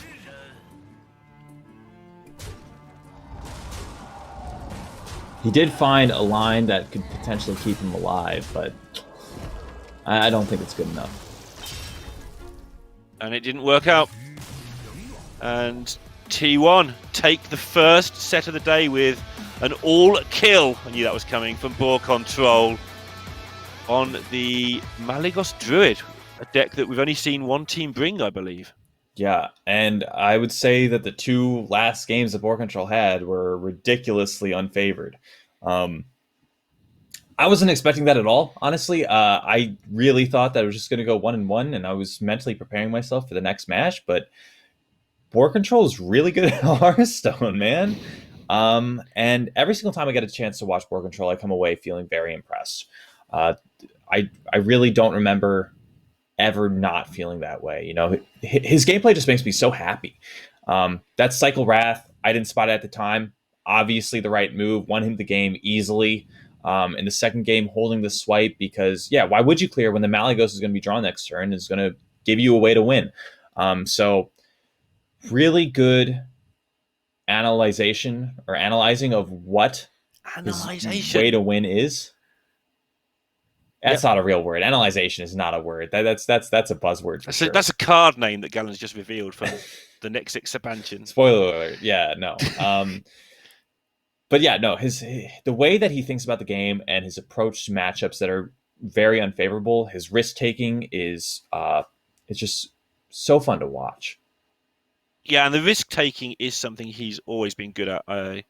I do think he understands that well, as do this entire team. Orange is also very good at knowing how his deck works. Though Orange not having the best earlier, nor was Frozen. So with a second match coming up, be interesting to see how Orange and Frozen have got their thoughts together as well. They didn't play particularly wonderfully at all in their game, so they're going to have to get it together and play at least one more match. Do you think they'll be able to put it out of their heads easily that first game, or not? Yeah, I mean they got that one game sample size in of that mistake, so I doubt it's going to be one that we see in the future. Like that's just a silly one, you know. When you see something like that, it's not about like the overall perspective of the game. It's just not knowing how the interaction works. So that's a one and done mistake. People made it in the past, I think, with like patches not attacking when it comes into play. The people just pass their Yeah. turn when patches Oh came yeah. in. Stuff like that. It's just a silly mistake. So yeah, I don't expect to see much of that in the future. And they should both be okay because Frozen won that game anyway, and Orange's team won the match, so he hasn't cost anyone anything. So they both probably got good reasons to just go, okay, next game. Plus, they're Yeah. both consummate professionals. So we are going to take a short break. We are going to do this all again to see if T1 can get another victory, which will put them into the final against Invictus, or whether Team Liquid will fight back, in which case we'll get a third best of 5 set later today. So we'll see you in just a moment.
Welcome back to the semi-final between T1 and Team Liquid. And if you're wondering what's going on because the semi-final was just played, well, we do it differently in China. We play the same match 3 different times, so we are sure we know who has won. And Nai, you saw that first match. What did you make of it? Yes, on the first game, I feel like they were kind of or messy with their plays. But yes, after Frozen realized that he made like a mistake that didn't cost him the game, but could, he was like, oh my god. Okay, let me wake up here because I got to play and it's semi-finals, Lorinda. Yeah, they have got to wake up and they're both getting a rest here. I didn't see the bands. They were only on screen for a second. And they are Yes, I differently didn't because, see either. well, let's say they're the same for now. Hunter, Warrior, Warlock, and Rogue. And if something different happens, I'm not taking the blame. But Fino versus Dead Draw, two of the most exciting players to watch, I feel. I wonder if Fino is on that mage. Yes, I think now, okay, it's Mage against Control Demon Hunter. And we already saw this matchup like twice since yesterday, right? So we know that Mage is slightly favored on this matchup since they have like a lot of taunts, a lot of things to remove weapons. A lot, no, it's not the word here because they actually doesn't use right. They only have Zephyrus as this kind of tool, but yeah. Be interesting to watch this one because the first game of the day in the first set was also the Demon Hunter versus the Mage. I think this is a control again for Liquid. Yes. So Frozen and Orange both had some awkward looking turns, and it will be interesting to see it played from the other way around with Fino and Deaddraw playing it. I think it might be a bit more tightly done, a bit better done this time around. Yes. And I really like it that history you told about Orange. I know a lot of histories in the scene, but that one in specifically I didn't know. So it was really nice to see when the player is like super humble, like Orange is, to know that he has like difficult. So he put a lot of work on the past like years, and he is one of the best Hearthstone players we have on the world Yeah, for I've sure. seen so many people where they've gone to their friends and say, what's wrong? And they've said, well, you're not very good. And they go, yes, I am. And that's the end of the discussion. And that player never gets better. So Yeah. Orange being humble like that is why he is so great today. And he has that attitude of he will never say anybody's wrong unless he's worked out they are wrong for himself. If you tell Orange something, he will think about it and have a look at it. He might not look at it for very long if he works out quickly that you are telling him idiot things, but he will at least think about it first. Yes, for sure. Like I faced Orange on Open Cups, and like he lost for me once, and he was GGing me like go look further, and I was like, oh my god, he's so nice. When I lost, I'm closing my game and going to the next cup. Yeah, I remember that one. That was the first round, and he was going to bed if he lost, and he woke up and you won the cup, right? You won the whole thing. Yes, it was that I thought so. one. Yeah, so he wished you good luck. He went to bed, woke up, and you won. And he's like, well, at least I lost to the winner, Yeah. even though it was round one. But yeah, And Orange I is. stole his Dragon Hunter. Like 5 minutes before the cup, I saw the deck list and I was, oh my god, this is very interesting. And I got the deck list and I faced it on the first round. Oh my. I So was so ashamed of myself. Oh my god, I stole your deck. that's really funny. Shows he had the right deck, I guess, on the day. But yeah, he's always been very helpful. He'll talk to anybody if he has the time and help anybody out, and that's why he streams, of course, to help the scene, to help out anybody who wants help, and at the same time doing Yes. incredibly well himself. Yes, for sure. But for now, we will have final and that draw, right? Mm-hmm. Okay, and we had the information that we have the same bans for the last round, Lorinda. Okay, so both teams will have got Warrior, Warlock, Rogue, and Hunter banned, which means they have the Demon Hunter, which they're both playing Control. They've got the Druid. We've seen the T1 Druid. Liquids is more normal. Both got Highlander Mage. They both have Galakron Priest. Just forget that exists, please. No, Both got please no. Shaman, both got Murloc Paladin. And the casters always get a bit Yes. scared with priests lying around. Because here, from what I saw, Bar Control, he gave like a master class. How pilot that druid, like he played so well during it's those kind of games that you can't stare and look at your screen because it's really nice to watch it. Yeah, and a lot of the time, I mean, Ball Control is a super Hearthstone player and plays well a lot of the time. But when he's streaming, obviously he's distracted with streaming things. You know, you're talking to the chat. You're maybe playing badly on purpose sometimes.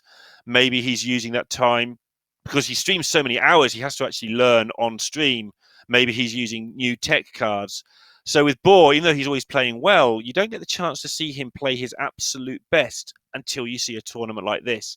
And so it was really nice to see him showing exactly how good he has become at this game in that last set. Yes, and actually the first time I saw hybrid druid, it was with bar control. I remember when we had the spell druid and then we had the nerf on Coyotes. He was one of the first players to try it. So yeah, bar control, he has some perspective of the game that a lot of gamer players doesn't have yet. Yeah, he has that feel, doesn't he, where he'll try all the decks, tends to go to HS Replay, just go down the best decks, and most of them are usually rubbish because they're playing at gold 3 and they're beating other bad decks. But he'll play a deck once and he has a feel for, oh, this deck's got potential. I might have to change a card or two, but I think this deck's going to work. And he's got a very good strike rate of which decks he throws away and which decks he decides to spend days and days trying to get right. And he's spent a lot of time on this. And I'm not even sure he's that happy with the build yet, but he's got it to where he thinks it's a competitive build. Yeah, and I'm looking forward to see Bar Control playing the season on Grandmaster. I'm looking forward for all the players on Grandmaster, of course, because we will have like a new whole expansion 1 week before we get Grandmaster started. So yeah, I'm really excited for that. And you will have Briarthorn, or known as Brimful previously, in America's Grandmasters, which you'll be looking at, I assume. And he, with the new expansion, might do anything. Who knows where that's going to go? Yes, and we will have Rami as well for Latam. So yeah, I'm really happy about that. He signed for ATK mode today, I believe. So congratulations to him on joining a team. Yes, it's really nice because a lot of players doesn't have a team yet. So yeah, I was really happy for him, and we will get to see like No Hands Gamer as well. So I'm pretty excited about Grandmasters. Yeah, No Hands Gamer, a genuine contender the way Hearthstone is in 2020 to win everything. Like they can all win, they're all good, but No Hands, he was the first person to play what we now know as just Warrior. I called it No Hands Warrior for the longest time. And he was one of the first people to play several other decks as well, including this Demon Hunter, even though Eddie was the first. Or even the Q Priest, right? Yeah. He's an excellent player. He is definitely a player to look out on this year. Like he has a blast of season. He is going super well. So yeah. Well, it does sound like the host broadcasters have gone to a break. So we're going to copy them, take a moment, and we will get back into this semi-final very soon. See you then. Okay.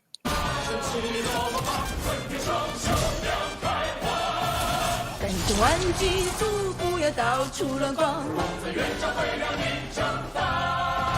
开玩笑的，别当真。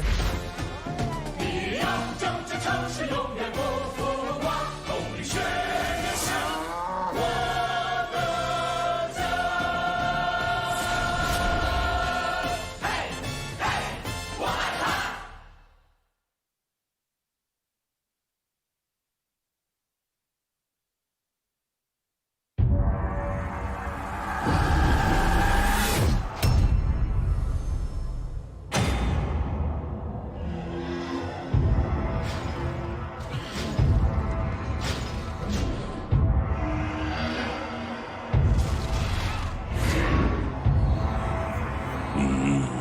已经死了。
祝炉石传说黄金世俱杯顺利举办，巴塞罗那电竞俱乐部打出好成绩，希望他们不仅球路好，牌运更出色。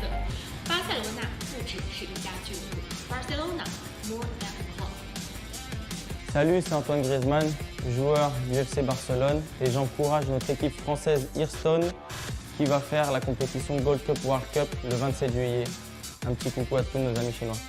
大家好，我是小特黄旭东，在这里祝黄金世俱杯的参赛战队巴塞罗那加油 ！WE 加油！炉石传说黄金世俱杯加油 ！WE 走月路选手加油哦！大家好，我是夏一可，炉石传说黄金世俱杯加油！举世而望，天下无双。巴塞罗那不只是一家俱乐部，此言非虚。这不，巴萨的电竞俱乐部炉石传说战队即将出征黄金世俱杯。7月27号18点，我在黄金世俱杯炉石传说等你，不见不散。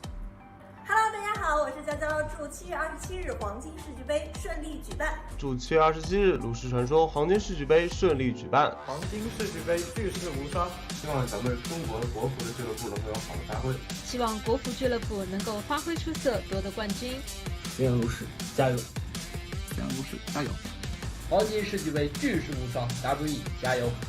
大家好，我是王师傅，这次我们还将要参加世俱杯的比赛了，希望我能够获得冠军。大家好，我是 CBA 北京首钢队翟小川，北京老炮战队炉石传说黄金世俱杯加油 ！RNG 战队炉石传说黄金世俱杯加油！嗨，大家好，我是江苏苏宁足球俱乐部的谢鹏飞，苏宁战队世俱杯加油 ！VK 战队世俱杯加油！ WE 战队炉石传说黄金世俱杯加油！大家好，我是汪松，在这里祝 LF 战队炉石传说黄金世俱杯加油！大家好，我是炉石战旗的主播诺斯塔利。炉石的黄金世俱杯马上就要开始了，我最看好的队伍应该是 WE 啊，因为我最开始就很早就已经在看 WE 的比赛了，就沃3那一会儿，所以我还是希望他们在战旗这一块啊能够有出色的发挥。炉石黄金世俱杯加油 ，WE 加油 ！IG 俱乐部加油！炉石传说黄金世俱杯加油祝炉石传说黄金世俱杯圆满举行，中国战队加油！大家好，我是段轩，很高兴得知巴塞罗那进军卡牌游戏电竞，祝巴萨在炉石传说黄金世俱杯中打出好成绩。巴塞罗那不只是一家俱乐部。大家好，我是亚洲电子体育联合会总干事刘钊，在这里我们 AESF 恭祝炉石传说黄金世俱杯顺利举办。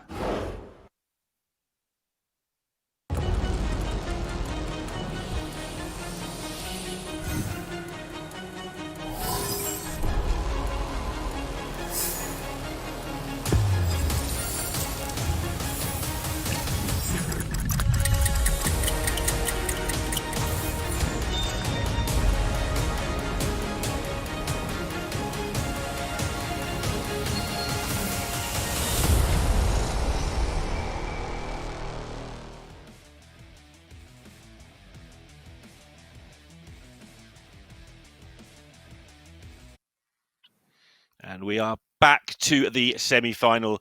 We have set it up a little bit. It's going to be Fino on the Mage, Dead Draw on the Demon Hunter, and it is the second match of the day with T1, specifically Boar Control with his all-kill, taking down the first match of the day. And do you think it's going to go the same way, Nai, or do you think that this time around that Liquid are going to level it up? The thing is, the way that this mage is built is different from the other one.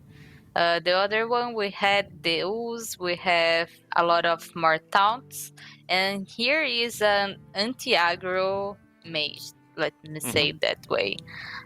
So I don't know, I think so, because mage has a lot of tools to deal with, to try to not give the damage. They had the secret to give more armor and things like that going on. So yeah, I think it would be on the same way. Yeah, I'm a fan of the mage in this matchup because the Demon Hunter can't pressure the mage, and the mage's weakness is those first 5 turns where it's getting into its big cards.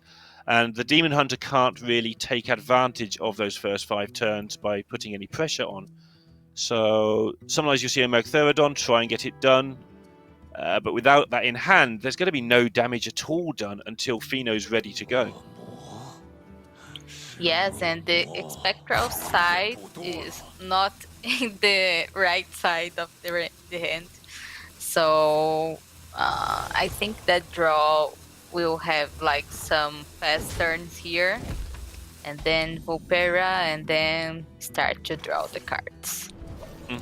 Big pickup there, by the way, with the deep freeze. Demon Hunter relies on that weapon to kill you with, and if the deep freeze locks him down later on, that is the end of the game. And obviously he has ways of dealing with that, but makes things very difficult. Okay, and here he realized that he has to work with his hand that does nothing on this turn, so he used the spectral side to draw only 1 card. Just going to point out that Dead Draw's Team Liquid jersey has arrived sometime during this week.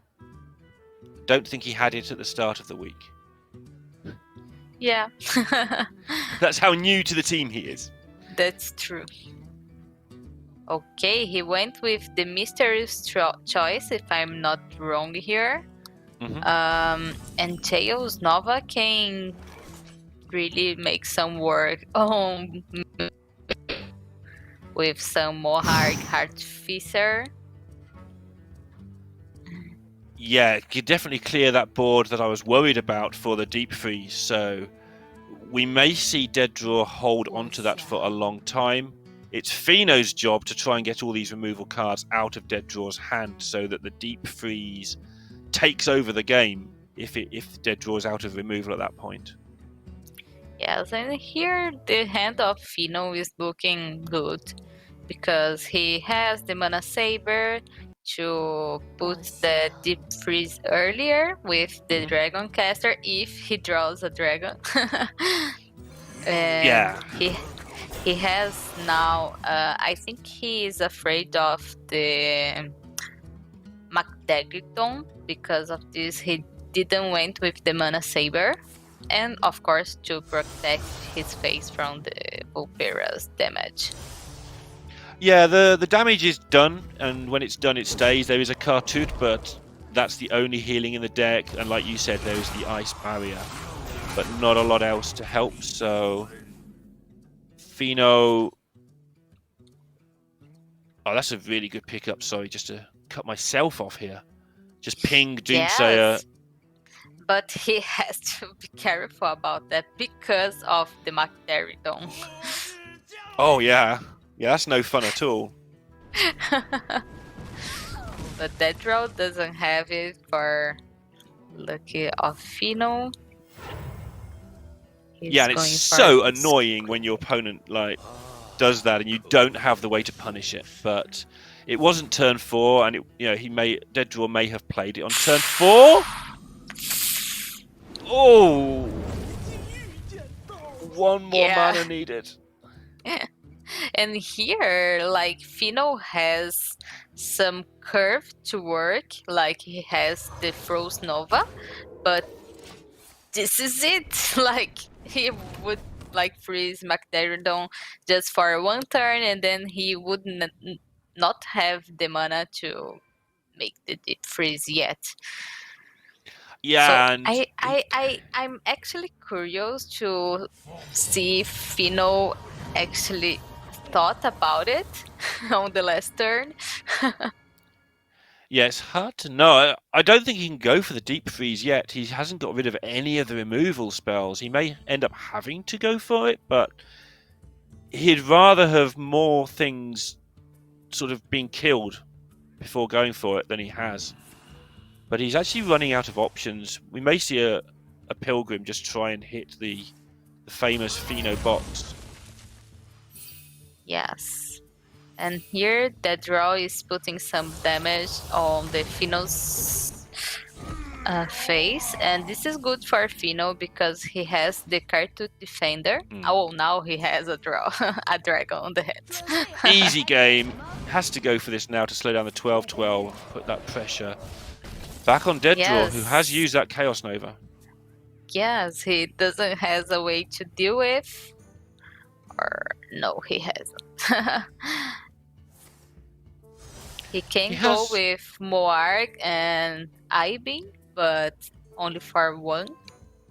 And this is a huge problem for Control Demon Hunter because the way they have to win this game is putting damage on your opponent's face with weapons or with spells of damage, right? So if they are freeze, they can't do that. The only good news for Dead Draw is at least it's quite early in the game. So he probably wasn't looking to get the killing blow just yet anyway. So it's not good, but at least it's not the end of the game where he's trying to get the blow in. He should be able to kill the other one next turn. But Fino's getting closer, pushing his own lethal damage now. Yes.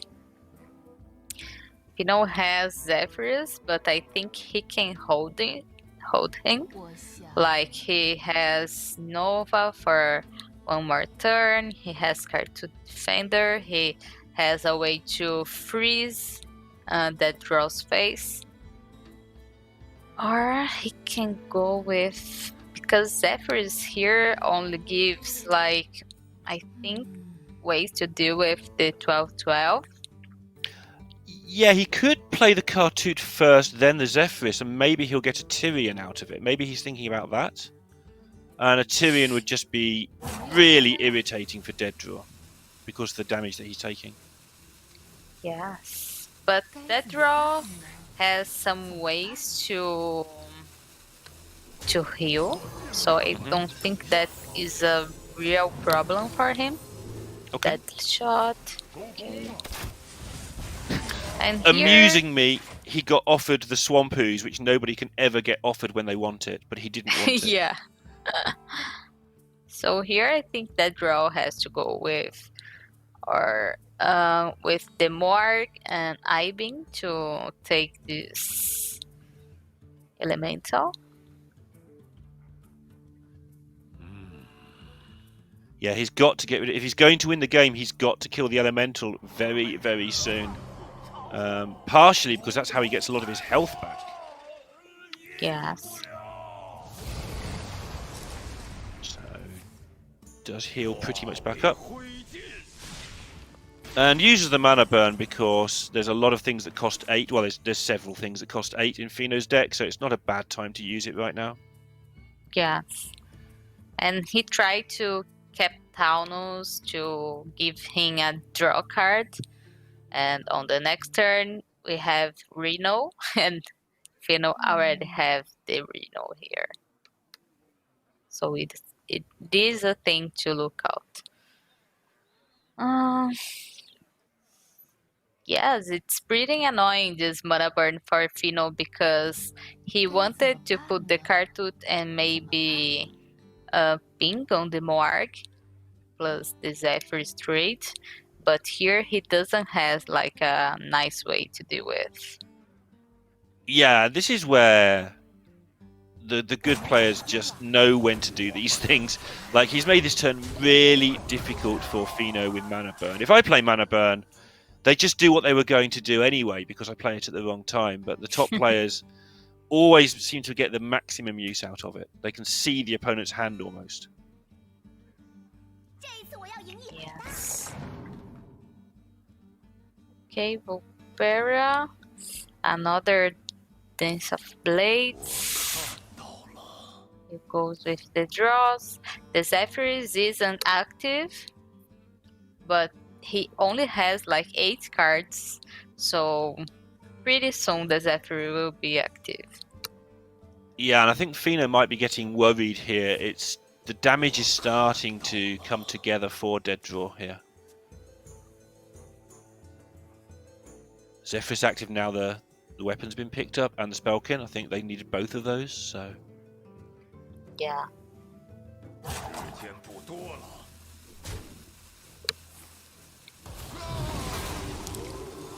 It's a tidy way of clearing up and starting to get that damage in. And Fino now is out of taunt, so he's going to have to either kill Dead Draw, which isn't easy with the health gain, or at least get out of range and get a good box in a turn or two. He is starting to run out of ways to do this. And it's not like some spells that he wanted here, but I think he will go with the legendary one, right? Yeah. Yeah. Not now, of course. Not ideal.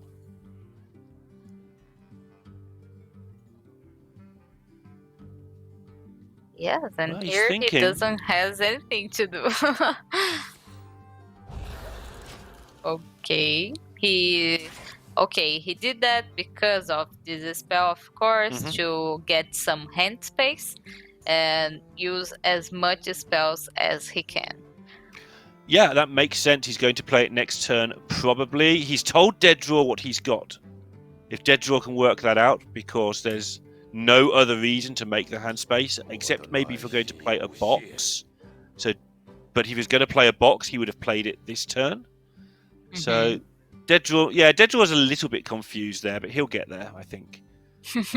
But there's no minions to freeze, so he's never got to worry about the Frost Nova. Yes.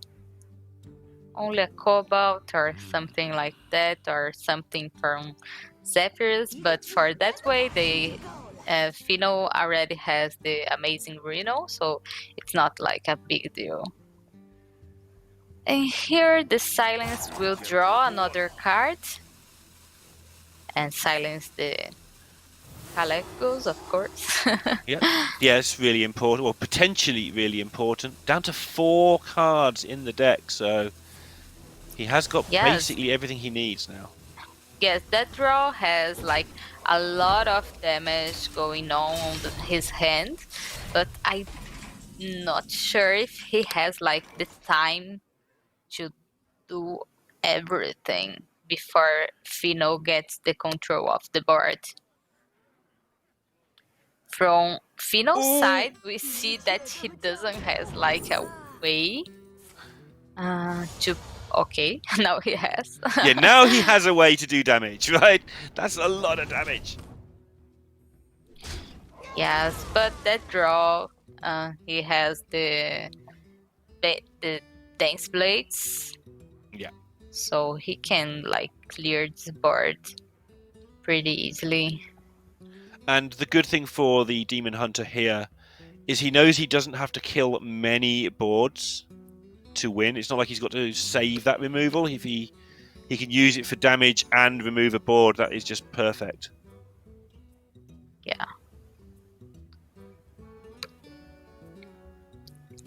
Yes, and here that draw has a lot of twin slice. Like I said, the way to win this game is to put damage on your opponent's face, and when you can combine that with the damage of your spells to clear board, it's like perfect. Yeah, and here that draw can have like 5 attack on his weapon. I think he will go with the Mohawk for the way he's putting damage here, so he can have a full board clear. Yeah, every single time I see this card, I get it wrong and just forget you've got to actually kill one of them with your weapon. I just think it's Blade Flurry where it kills them all, but no, you actually only kill 3, so it's kind of important to get that right. Yes, and here that draw, he made a really nice move because he put his Hard Pillager on the board before he can end with the charge of the Warblader, right? Because he only had the Warglaives, so he would have the Warglaives for sure. Yep. 36 damage before he starts taking his own damage. He's got to do. Yes, he's going to start to fatigue here on the next turns, and I don't know if he has like all this kind of damage here, Lorinda. Yeah, I'm just having a look through the deck list to see like what Fino's cards left are, because I think he's used most of his big things as well. Obviously, he does have the puzzle box, but apart from that, he's kind of run out of things himself. Alexstras as well, right? Yeah. The Alexstras. So Dead Draw's just not wasting any damage here, getting in as much as he can, and trying to get himself that Doomhammer, which should come down, but I'm a really bad judge of this. And he doesn't get it. Well, Van Cleef will do that, but we see that Fino has... Whoa, this is huge. Fino's face! He's so excited. And now he can Alexstrasza and freeze the Van Cleef. It wanted the Doomhammer, didn't get it, and I think there's only Noblord in the whole world actually understands when Doomhammer does and doesn't come in these situations. I think he's got the absolute sort of map worked out, but I don't think anybody else knows. If Dead Draw doesn't know, nobody knows. Okay, Metamorphosis, more 8 damage, but this isn't enough. And here, Dead Draw has to use his Blind Dance plus the Tails Nova to clear this board if he wants.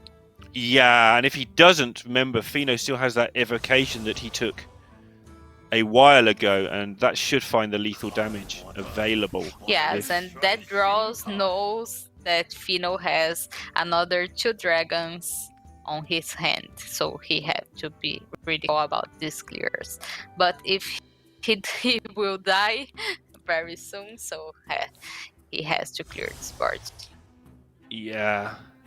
Oof.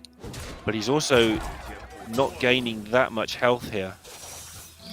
Yes. And this Alexstrasza hurts. Yeah, and he might just get lethal as well with the evocation. 2 fireballs would be lethal. Oh my god. And now he only needs 8 damage. Fino, behave yourself. He loves his box.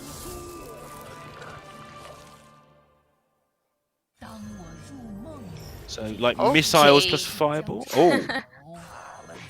He's going full board here, Lorinda. Yep, and then he will win next turn because he'll have 9 spells or 8 spells to choose from, even if this is cleared somehow, which I don't think it's going to be. Okay, but here that draw has almost a board clear, but for Isera. But like I said, he doesn't have the time to put that damage on Fino's face. Ooh. So he's gone for Fino pyroblasting himself. Oh, he didn't pass turn. Yeah. He should have waited until see Fino pyroblast self, surely. Yes, and he knows that. He realized that the damage plus fatigue plus, I don't know. Yes, he should wait for the Reno's pyroblast, right? I think he probably did. Like he set Fino to 10, which is a very deliberate out. I think so. He probably saw it and we didn't. I don't see why you would do all that, put Fino to 10 and then concede. It's too much of a I have an out play to then concede without taking the out. So I imagine that it came up on he saw whatever the spell was and it wasn't Pyroblast's own face, so he just conceded. Yes, for sure. I think it's not a mistake that Dreaddraw would have done, right? Right, if he didn't put him to 10, then maybe, but he spent the whole turn putting him to 10, so yeah. he's waited and had a look. And that means that the mage is still in play, which means I think now we need to start preparing ourselves because I like to see priest played against this mage. Oh my god, I don't like to see priest against this mage, but maybe we will see, right? There's lots of other options. They have the druid, which might go okay. They have Murloc Paladin. They've got Dragon Druid. They have... Well, I've got Priest written down 3 times. I must be some sort of paranoid. They've got the Shaman.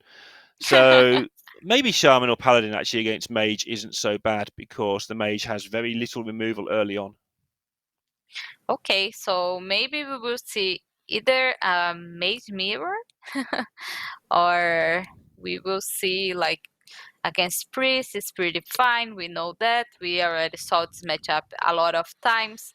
And Priest have a lot of chances because like Priest has a lot of removals. And Priest is now one of the powerful classes on this kind of format. We already saw Priest making 3-0 on 2 series already. So yeah, I will not be surprised if they go back with the Priest. Yep, I just think Priest destroys Mage. We've only seen the Mage win once, and that was when Casey lost with a Priest. And Casey played really well that game, and the Mage just went evocation into get 2 Pyroblasts or something, and everything went crazy, and nobody was beating that ever. But the stats in the China server do say that it's like 51-49. It's basically a coin flip game. So maybe they know better than me. It's possible.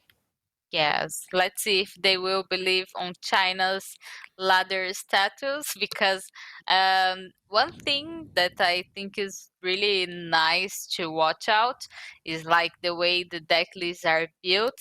We get to see this like a lot in Grandmasters. In one region we have one kind of build, like on Asia is completely different than we have on Europe and then what we have on America. So yeah, we have a lot of things going on here, but for those things are pretty equal since they are all from the international scene. So yeah, we will have Frozen here, Lorinda. I don't think Frozen's a priest player. Frozen likes to attack people. I have hope that this is going to be Shaman or Paladin. I agree with you, Lorinda. Let's see if Frozen will get into the Shaman again. We already saw Frozen playing Shaman on the best days. So yeah, maybe we will see some Shaman gameplay here. Have a look. And it is going to be the Shaman. You are right once again. Again, the problem they have, though, is that they are 1-0 down. And even if they win this game, which, by the way, the stats say they're going to lose. Just have a look at the Chinese ladder stats.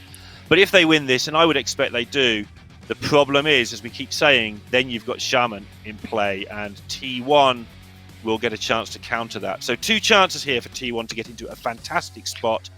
Fino can win this game, or they can go with a really good counter queue in game number 3.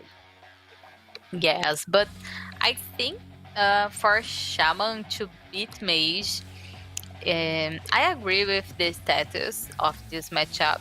And I think to Shaman beat Mage, he has to open with a super explosive hand. Like one of that Mage can't deal with on the early game. Like with the rabbits, plus you evolve them and getting some Nosdormos 8/8 for Yeah, I think 4 mana. Might be the totems. So it is totems. So it is a little. No, am I right? No, you're right. It is evolve. You are right. We've just seen this a minute ago. I'm the crazy one. This is good. I'm not crazy.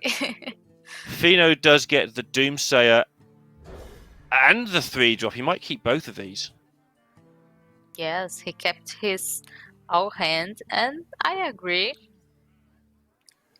Arcane Intellect maybe not see play like on the early game, but in some time you will have to draw on this game to get the freezes, to get the removals, to get the big minions to control the game. Yeah, I think he's going to go with all 3. Because he's going to empty his hand with the early stuff, so yeah, this makes sense to me. And try and find your Zephyrs, which could probably just end the game. Does he want to be greedy? He does. I love this. He's drawn the Frost Nova, so he can afford to be greedy. Yeah. Okay, Mana Tide Totem is a really nice target for this Doomsayer right now. This is a hard turn, I think. I like the Doomsayer, but also getting the Observer down and ready to go is okay. Yeah, the thing is, he knows that Frozen has the totemic reflection, so he has to be careful about that. Yeah. And it's a shame that he has to use his Arcane Breath without a dragon on the hand. I think Fino... You can see when Fino's try-harding, which is right now. He's deep in thought, whereas... Yeah. Totally different face to when he's streaming, which is basically just about playing boxers on curve.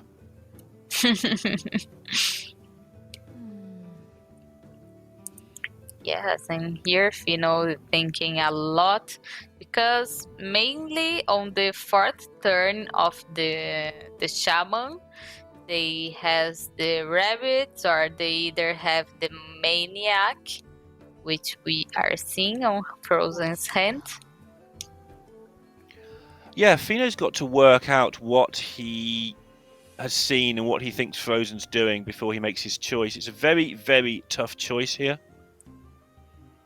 Obviously, he's very tempted to play the Observer and then Frost Nova Doomsayer next turn.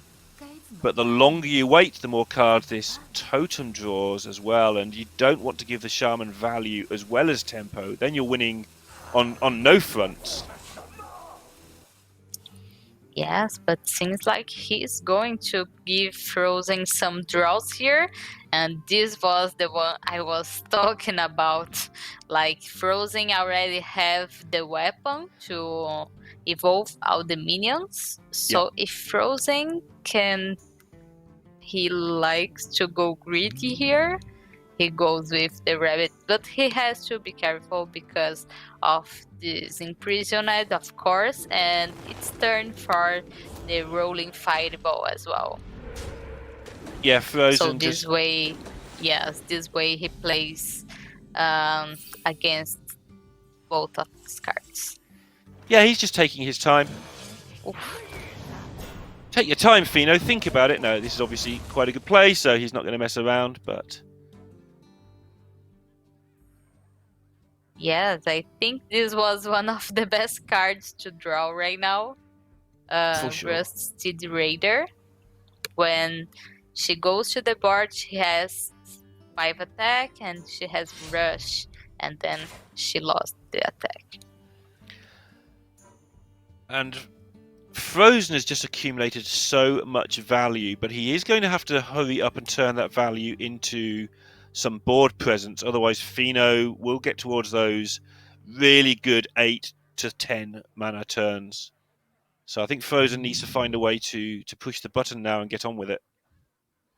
Yes. And here Frozen is afraid of Zephyrus, of course, to destroy his weapon. He knows that Fino kept another 2 cards on his hand. So he's wondering which cards can be that, right? Yeah, and he will think it's probably Zephyrus. Like, we can see that it's... He can't guess either of these 2 cards. The way the game has gone has just been a bit weird, so Fino's mulligan's a bit strange, and Frozen will have no idea what the other card is. He will think the Doomsayer is Zephyrus, I'm pretty sure. Yes, and here I think Fino can ping trade pass.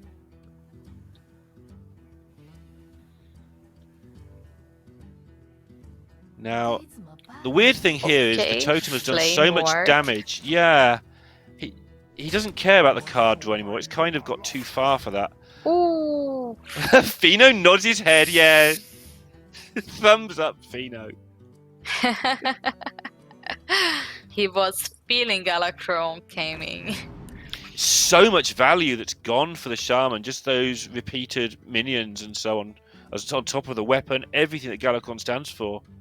Obviously, the big minions and too. Fino here is loving to see this Nova with Doomsayer, and he kept his Doomsayer. He was really patient about it, and he will be really, really worth it about this. Yep, he is going to get the ultimate reward unless something that I can't think of happens here. And this is just all going to get exploded. Maybe Frozen can next turn evolve into enough rush minions to kill the Doomsayer.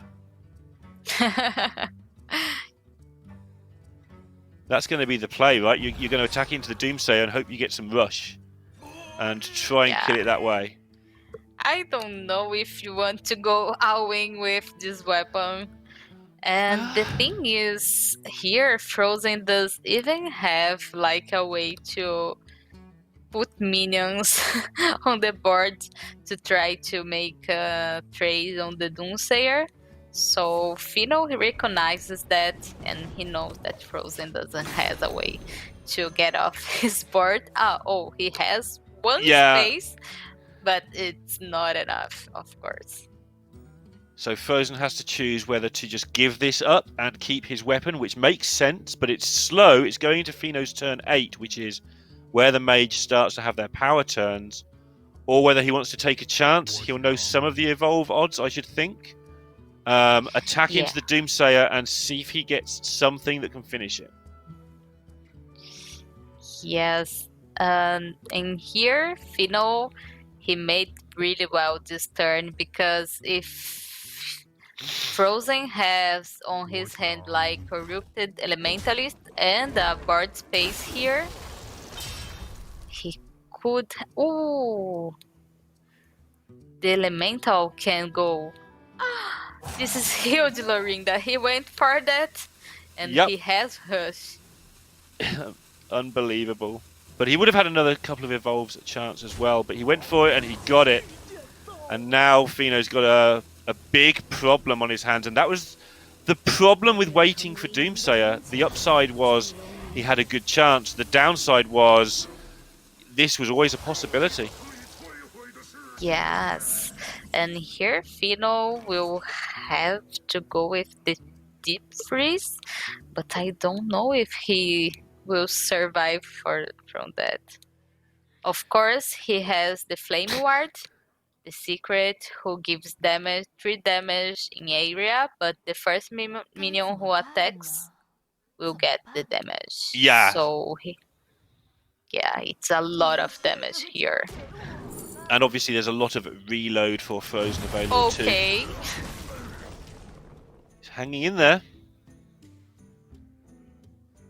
Yes, here the game plan for Fino is trying to make some time on the game and get the turn of Reno if he can draw him in 2 turns. Yep, Alex Straza does a lot of damage. And if he can just survive 2 turns, maybe he can get the damage down to 0. But it's going to be so close. Yes, and here since Frozen, he overdraw his Galacron, so his Crons will never be active to buff it out or to give damage or to summon the 8/8 Dragon Taunt.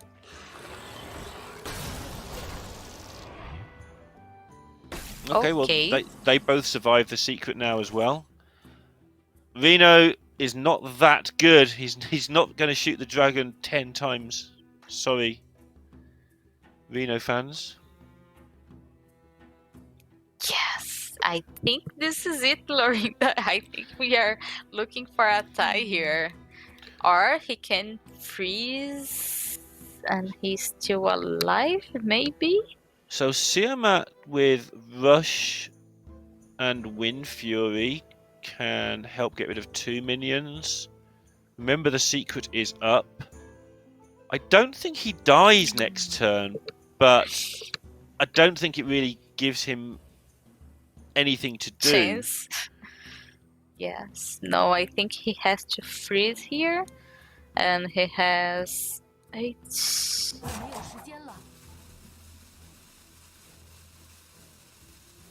Yes, this is the play because Frozen has like a huge taunt here, the 410.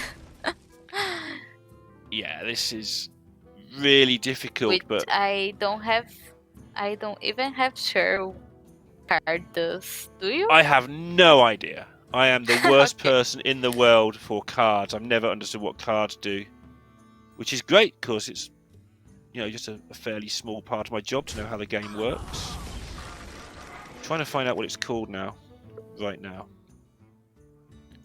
Okay, so Bone here, Chewer Vanguard. When it takes damage, it gains 2 attack. So it's going to go to a 6/7 now. So he will be attacking, but here Frozen has to be really careful about this board because he knows that Reno can enter on the next turn. Yep, the amazing Reno would be a pretty amazing pickup right now for Fino.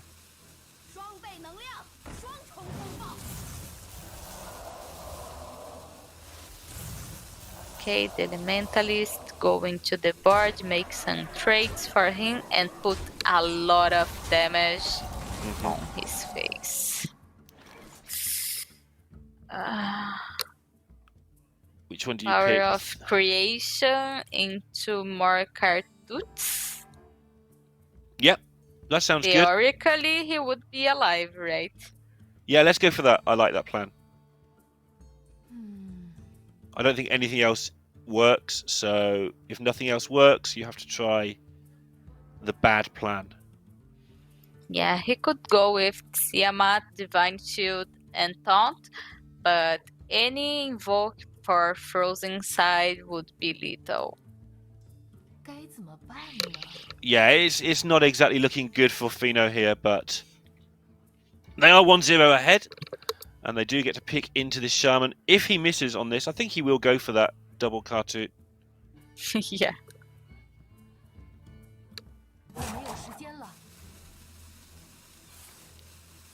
Alright, good luck. Okay. That works. It's not very good, but it works. Actually, And here better than it Frozen looks. can't attack with the weapon before attacking with the minions. So yeah, he is in a really annoying position here. ping on the Deathwing means that the Siamat would be able to kill it off next turn. Yeah. Fino's finding a way here to make this irritating. He has to bot some time until Reno. Or until he draws the Blizzard. Because the one he uses was the Tortolian one.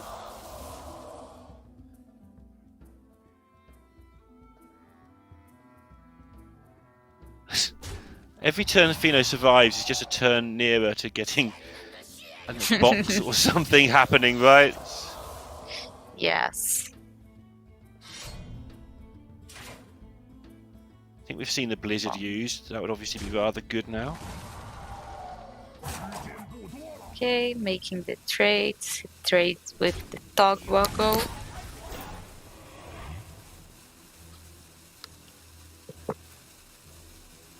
Two, 4, 7, 8, 9, 13 with a ping. So the Reno in hand would be close to clearing up. It would deal with a Deathwing, but the problem is this stupid 8-10 taunt thing, which is no longer an 8-10 taunt.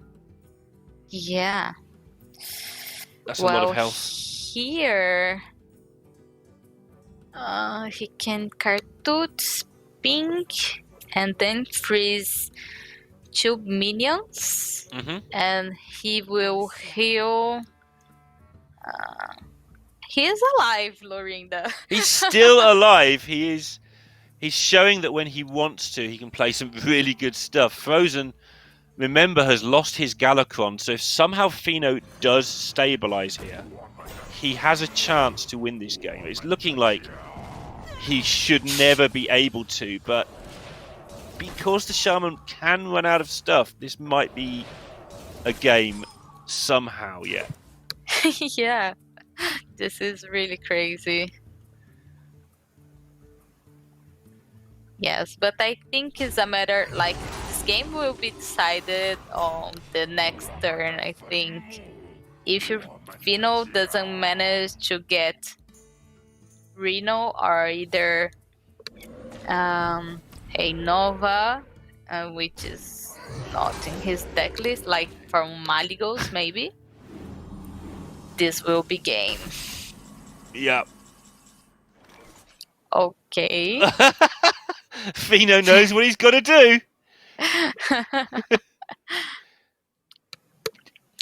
Box. That's what he needs. Okay, Nova will do it. Just buys him another turn. Yes.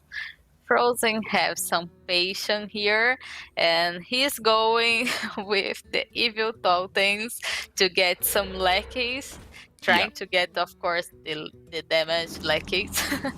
Frozen has the right name for this game. He's been frozen for half of the game. Okay. Again. He will be able to play Flame Strike if he gets it here because of the Kalikos. Yeah, this is really huge. Oh my god, and he got it, Lorinda. Oh my. Oh my. Why isn't he dead yet? How is this happening? Yes, but here Frozen has 2 shots of lethal because of the damage lackey. The damage, no, the spell lackey. Not quite. Remember that Fino is close to lethal of his own because of Alex, but he can heal his own face to 15 next turn. Yes. With the board, he can start killing things off. What? He doesn't get it. Well, he can't get the spell damage totem yet. Yeah, spell totem would be enough to get that 4 damage that he needs from the lightning bolt. So it's a 1 in 4 chance for Frozen. Good luck, everybody. He gets it! Get it! And Fino knows the score. He worked out what was going on there, the order of events. He knew that was bad. And Frozen, just as Fino looked like he'd got out of trouble with the very, very last thing he could possibly do, gets the 4 damage and brings this semi-final back to life, because if they were 2-0 down and a match down, I don't think Liquid were coming back. Yes, but there, Frozen has like a chance if he didn't get, like, he could put a lot of minions on the board, like the rabbits and the red corsair, to try another spell damage minion, and then try the totem to get the spell damage. Yeah, and when you're rolling 5 or 6 times, you do have quite a good chance, like he did with the rush onto the Doomsayer earlier on. It looks like it's lucky, but you have 6 chances to get lucky. You know, you've got a good chance. And Frozen, we talked about Fino's side a lot because we usually look at the control side in matchups. But Frozen played that really well. He lost his Galacon and still kept the value coming turn after turn. Yes, he played with all his outs here. He played really well when attack phase with the weapon, when he can't, when he holds up another turn to not like evolve his evil totems, which was the thing that made him win in the end. Yeah. So yeah, Frozen played really well this matchup. And now he has to play really well again because this time T1 get to pick their whole choice of their remaining 5 decks into this. And there must be something they like here. Actually, there's not that much. They have their Druid, which, you know, Druid doesn't like that sort of thing. They have their own Paladin and Shaman. You don't really want to risk that. There's the Priest. It's not as easy as you would think to pick into this. Yes, and they have the Demon Hunter as well, but I don't think it's like a super good choice because Demon Hunter has some ways to deal with its control Demon Hunter, just to be clear. He has some ways to make board clears and control things, but sometimes not enough and not in this early of the game, right? Yeah, we're going to get to find out on this next screen. No, we're not. But it is Boar Control who has been playing Druid. You can't play Druid into this, so he's not going to be playing his signature deck. Okay, let's see what Boar Control have for us right now. Not on this screen as well.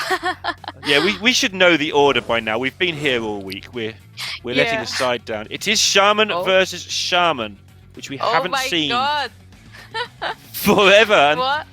What's happening here, Lorinda? I think Boar is saying my Shaman is faster than your Shaman in the same way that everybody says that Bessie is better than Billy. And he is just going to show that the better of the two Shamans. How dare you say those things about Billy, Lorinda?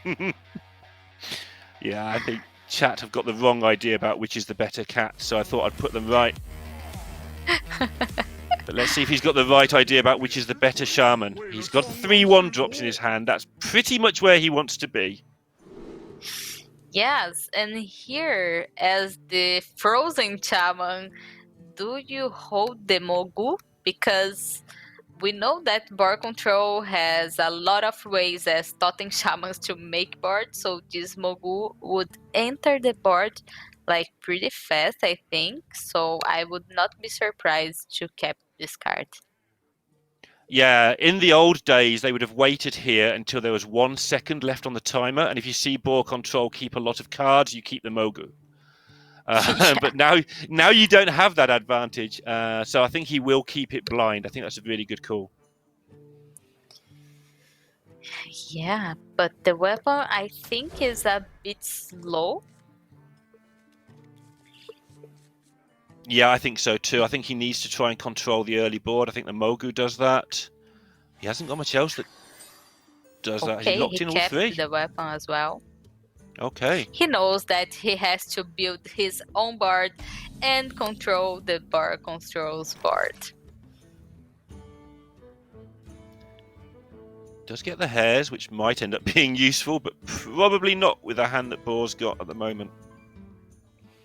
Yes. So here board control is thinking if he either goes with 2-drop ones or only one. He knows that Frozen made like full mulligan, or he kept all the cards on his hand. So he is thinking, which cards would this shaman hold? And that's actually interesting. That's not the worst reason for Frozen just to keep the 3. If he likes the hand well enough, just play that extra bit of mind games like, yeah, I've got everything. What are you going to do about it? Yes, an invocation of Frost will do with this mage.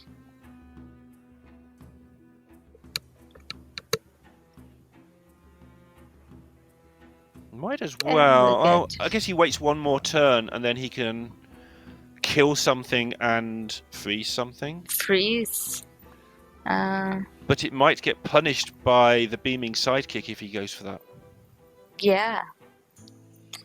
I think as Galacron, you have to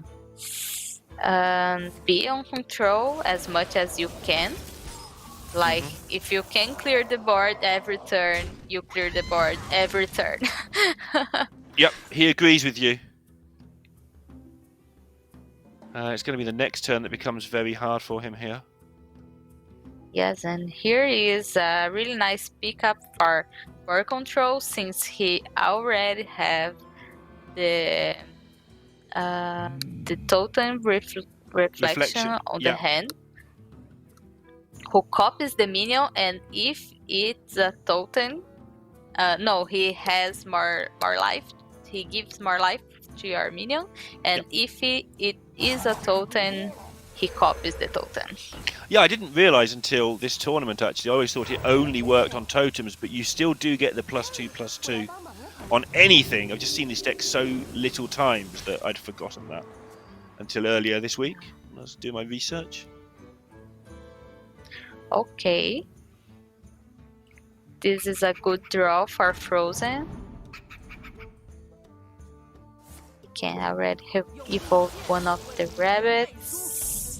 Oh dear. Not like the good one, but he can at least deal with the other rabbits, right? Yeah, this is fine for Boar. He's going to just get such a big hand that Frozen yes, and is it is already out of control for Frozen. Yeah, the 6 health is going to be so difficult. Remember, he's an aggressive deck himself, so he's not built to deal with things like this. Yeah. He needs to get that wide board and evolve it, and Boar's not giving him the chance to do so. Yes, and board control, he knows how to pilot this deck like pretty well. I remember 1 week earlier from the last Master Tour, board control was spamming a lot of Totem Shaman, and I was wondering if he would go with Totem Shaman on the Master Tour. I think a few people did. Jumbre was playing the Evolved Charman, wasn't he? So that was another deck that came into play in that Masters Tour. And we even had a Totem Shaman on the top 8, right?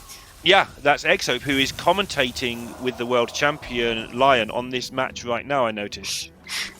So he will be loving this. He'll be like, I told you also, because he gets the Chinese community sort of pick on Exope a little bit because they brought a lot of weird decks to the team league. And so him going top 8 and now seeing these players bring it here, I think will give Exope a little bit of a way back to fight back against the viewers. Right. So here board control has a lot of ways to go with this board. He knows that Frozen doesn't has like board clear, but he might have the Mogu on the hand, so he has to be careful about that. How wild he wants to go with this board, right? At least you can think about Mogul now. When it costs 7 mana, you just had to... You get to a certain point and just ignore it because it was too hard to play around. But yeah, something you can think about these days. Thank goodness. Another way to play around Mogu is just to have 7 minions out there and 7... Remember how you used to play around Savannah High main was just to ignore it. That's the same here. And this way, since board control didn't put anything else on the board, like of course he can't, Frozen can't go with the weapon plus Mogul. Yeah. So yeah, it comes down to 1 because he did do the trade. So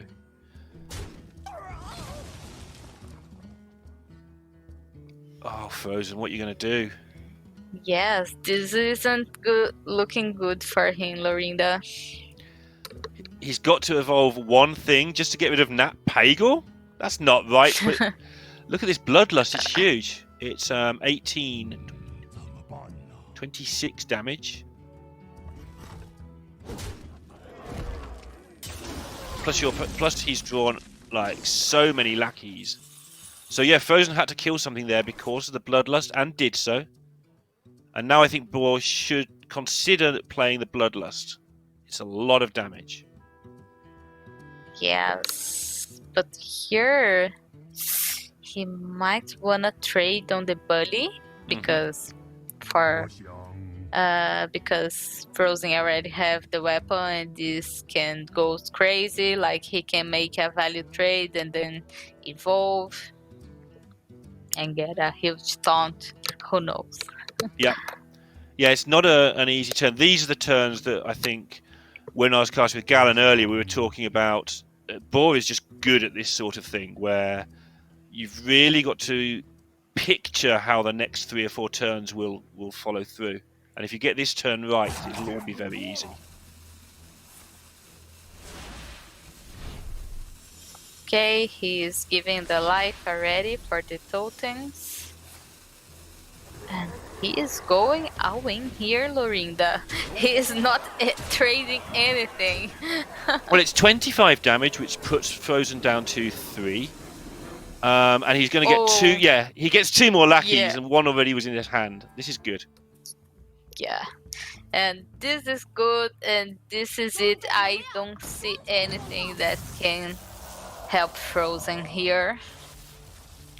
There is nothing with lifesteal, I think, that can help him because he has to like make some trades on the board and heal up.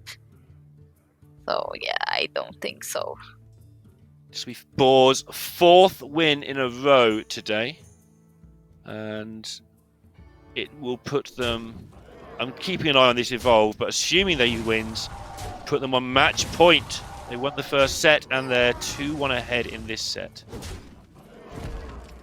Yeah. And Frozen gives it up. Can't even deal with the board, let alone the 2 kobolds in hand.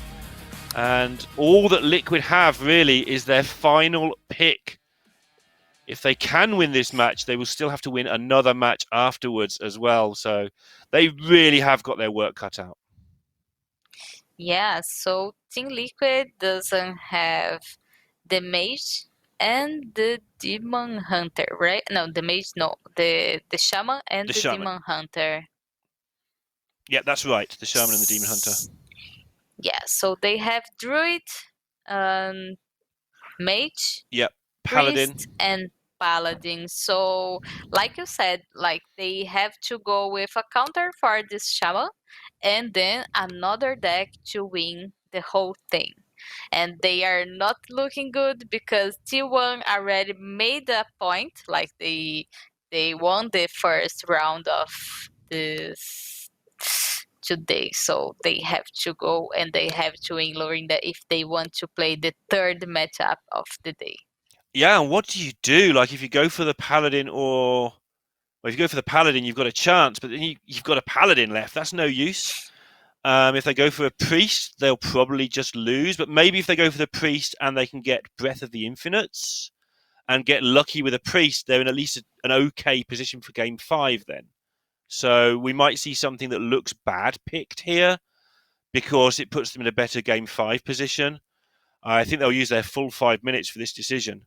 And I can't see a better pick than that. Maybe they go for the Mage, but Mage is so bad against this Shaman. It's even worse than the Priest. It doesn't like have anything Like it can really pick up. Druid isn't available, like they can't go with Druid because Totem Shaman is the counter of this deck for sure. Priest, I never played this matchup in specifically, but as I heard, like Totem Shaman can build a lot of boards, so Priest sometimes can't do it with it. So yeah, really difficult here, but we are going to see Bunny Hopper this way. Look at that hexagon. Boars is absolutely amazing, and Bunny Hoppers just beats it. It fills in almost the entire thing, and it is going to be the mage that they are pinning their hopes on. So they're going to try and get lucky against this shaman, and then they feel that they're okay if they can survive it. I think that we will see. First of all, they're not favoured here, but even if they get it done, I think we will see the priest I keep talking about go into the mage in game 5. So this could be over very soon. Okay, so this mage, it does have some ways to deal with a lot of totems. They have like Arcane Breath, they have Frost to freeze something. They have Doomsayer, of course, Zephyrus, Flame Ward, Frost Nova, Ice Barrier. They have the Pony Wraith as a taunt to deal with, Malygos to try to find something, Rolling Fireball, Waste Warden, Cartoon Defender, Reno. They had a lot of things to try to do with a lot of boards, Lorinda. What do you think about it? Yeah, you've read out a lot of cards there, and what I take away from it is if they get to turn 6, things turn around with Reno in particular.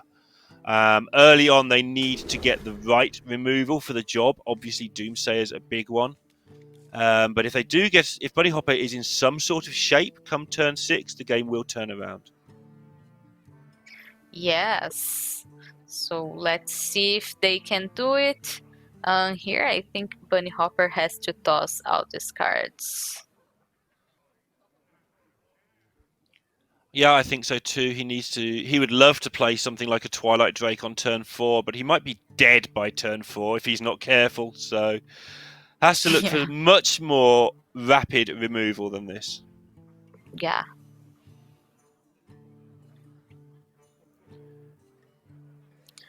Bunny Hopper is trying to find some line of think here. Yeah, he's looking at the deck. He does this a lot. He has his deck lists and deck tracker on the right-hand side, and you very often see him in Mulligan look to the right-hand side. There might be something else. It might be like his dinner menu or something, for all I know. But he always seems to look there during the Mulligan. Okay, he kept the Ooze to make a board on the early game to contest something that board control will do, and board control doesn't have like a really good turn 1, right? Like he had on the last game. He doesn't, but Bunny doesn't have the answer.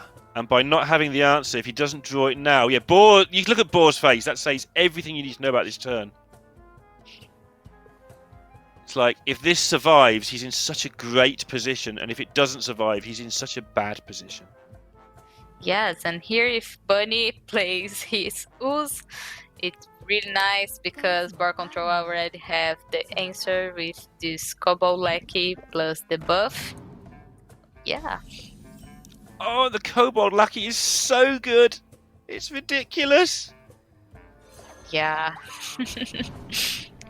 And since now board control has to be careful about positioning because of the rolling fireball. Not now, but in a few turns.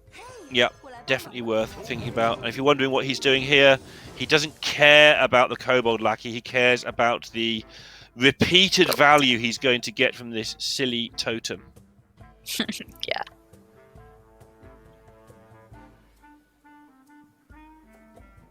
And here I think Bunny Hopper has to draw the secret and try to get Flaming Warden already.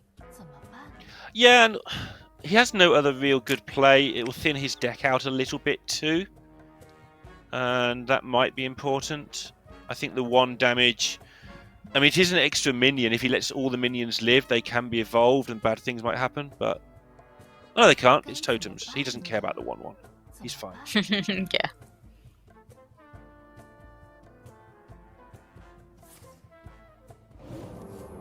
Yeah, it's a 50-50 here, Lorinda, and he got it. He gets the good one.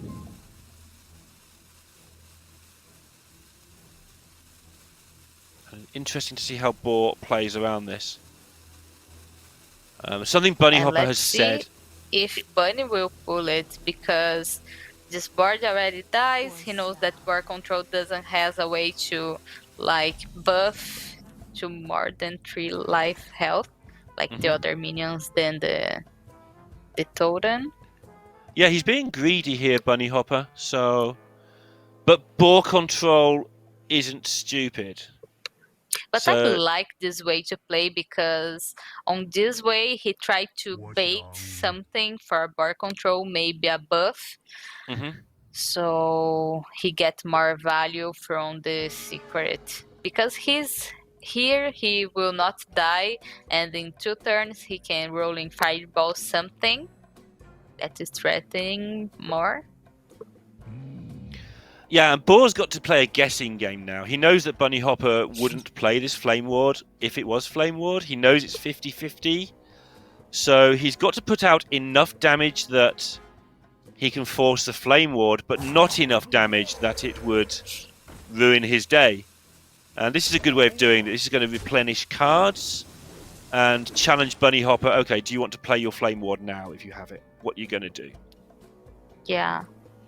Okay, Arcane Breath is really nice because it already deals with the mana totem, and it lowers the total life that board control has on the board to try to make a nice, good rolling fireball. And Bunny Hopper's being incredibly greedy now with the Flame Ward. He's in no hurry at all to put that down. Okay, Frostball here, I think. Yes, I think so. It's good for the future. In no hurry to play it today, like until about turn 7.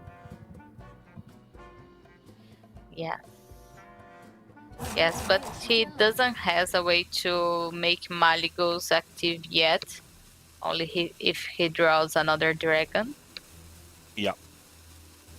Now this is fun. I'm enjoying this Flame Ward thing because both players probably know the situation here, but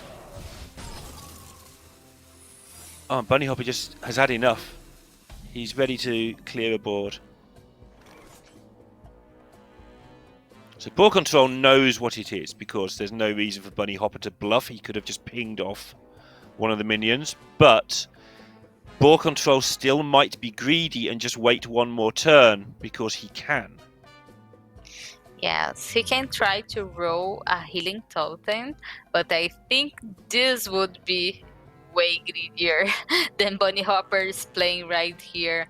So I don't know, maybe he will attack and try to find some way to heal up this later. Yeah, and just getting so many cards. Oh, he can give Divine Shield. Oof. If he gets the healing. And he overdraws a Bloodlust. This is huge, Lorinda. Yeah, really difficult now. I'm assuming there are 2. There have to be 2. I'm just going to double check in case there's not. There are 2, yes. 2 of everything in this deck. Nice and clean. And I'm wondering here if Bunny Hopper wants to do that rolling fireball because he knows that board control doesn't has a way to put that many cards on the board, so he can hold it another turn and make board control overdraw more cards. Yeah, the problem is that the cards are all rubbish apart from the Bloodlust. So yes, so another this is why, Bloodlust. Right. yeah, if he draws that, then it's game over. But he's okay. But this is why he doesn't mind overdrawing cards, because the lackeys are nearly as good as the cards. Maybe he can get a spell lucky at some point and get a bloodlust that way. Oh no, that's the wrong order, ball. Huge low roll for bar control. He didn't want to get the Doomsayer, so he played it first. It is the right order, I think. Yeah. But it didn't work out too well for him. And Bunny Hopper might just leave that there. Yes, he's chilling. Like all the minions for bar control. And they cost 1 mana and now they are +2, and this is make a really difference here. Maybe we will have to see like bar control playing the Cobalt Lackey on the next turn to kill this. Yeah, what can he even do? Pretty sure this is Gallen's fault in some way or other. Now he's on the design team. Yes, like when we play as Rogue, I try to make this for last because of this card specifically. It's always difficult though, right? Because if you play Doomsayer and it's your last card, then that's almost as bad. Yeah. So you want to check for Doomsayer first sometimes. To not play around Doomsayer. Yeah, it's really interesting. But I think if you're going to roll Doomsayer, you're going to lose anyway. So I tend to roll last, and if it's because of Mana Wraith. Yes, and here... what do you do, right? You doesn't have much to do. He can just play his Doomsayer. The Waste Warden doesn't do anything? No. The Doomsayer just heals him for 7, basically. But that's okay. Yeah. He can wait a turn and decide what to do now he's healed for 7. Okay. And the funny thing is the magic carpet actually doesn't work here because of the cost of the things. Now it does. Yeah, sorted that problem out. And now he can develop nicely onto the board, and oddly enough, Bunny Hopper doesn't really have much going on in his hand, even though he seems to have had the better of the game so far. Yeah. Let's see if he can get some dragon on the top deck, so maybe he can make something with Maligos to have a follow-up.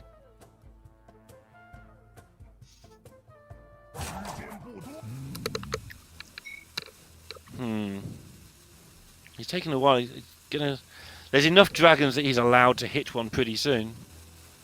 Yeah, he's thinking if he gives like Divinity to the carpet, or how he will do this turn. It doesn't make difference here, the way he goes. Okay, Zephyrus. But what Zephyrus offers you here, bro? I don't know what Zephyrus offers at all, I've decided, ever. I don't know, it probably offers backstab, and I just have no idea. Obviously it doesn't offer backstab. I'm just completely... it'll offer a 9-drop and a backstab and innovate. Everything that doesn't help. I think Zephyrus has turned to the dark side. With the Warden on the Elemental. And he is buying time here, Lorinda. Yeah, and we saw that with Fino. Okay, Fino didn't win, but he got so close just by staying alive, and eventually getting there. Getting killed. Yeah. Yes, and bar control has to keep in mind that next turn is the Deep Freeze turn, so he has to put some board there before he loses his own board. Oh. And I think he will also be scared of the amazing Reno on turn 10. He'll really want to try and get this done by the end of turn 9, so he doesn't have to worry about that, I think. Yeah.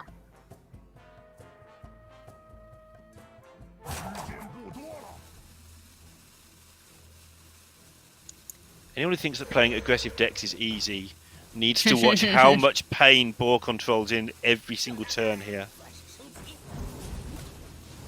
Oh, he is going like in a win here, Lorinda. Yep, keeping back the damage in his hand and pushing the rest face. And I think that sets up very close next turn lethal. Yeah, this sets up lethal next turn. Yes, and Bunny Hopper here, he has to go with Zephyrus, right? Yeah, there's Holy Novas and Brawls, joking aside, Earth Elementals. Plenty of good things to get here.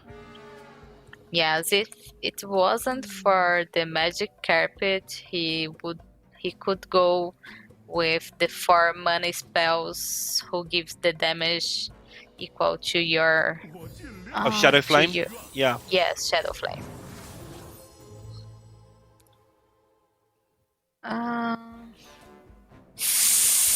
Holy Nova, it's not what you want to see here. And Or Blizzard is isn't it- great. Like, freezing a magic carpet is something, but it's still a magic carpet and it's still in play. Yes, I think it's Holy Nova because you can ping on the totem, but you leave the magic carpet alive. And you already have 3 damage from the weapon, 3 from the magic carpet, 3 for the other spell on your hand, another 4 from the Kobold Lackey. 1 from the Rush Lackey, Yeah. which can also kill the Zephyrus on the same turn because it will get rushed from the carpet. So the short version of that is he has a really good turn, but is it good enough?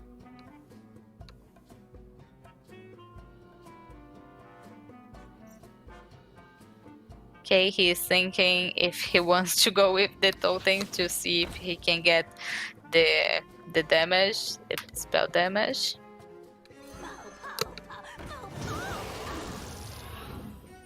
But of course, he wants to get a lot of value from this carpet since he is alive for another turn. Yeah, it's getting close to him not quite having enough. It's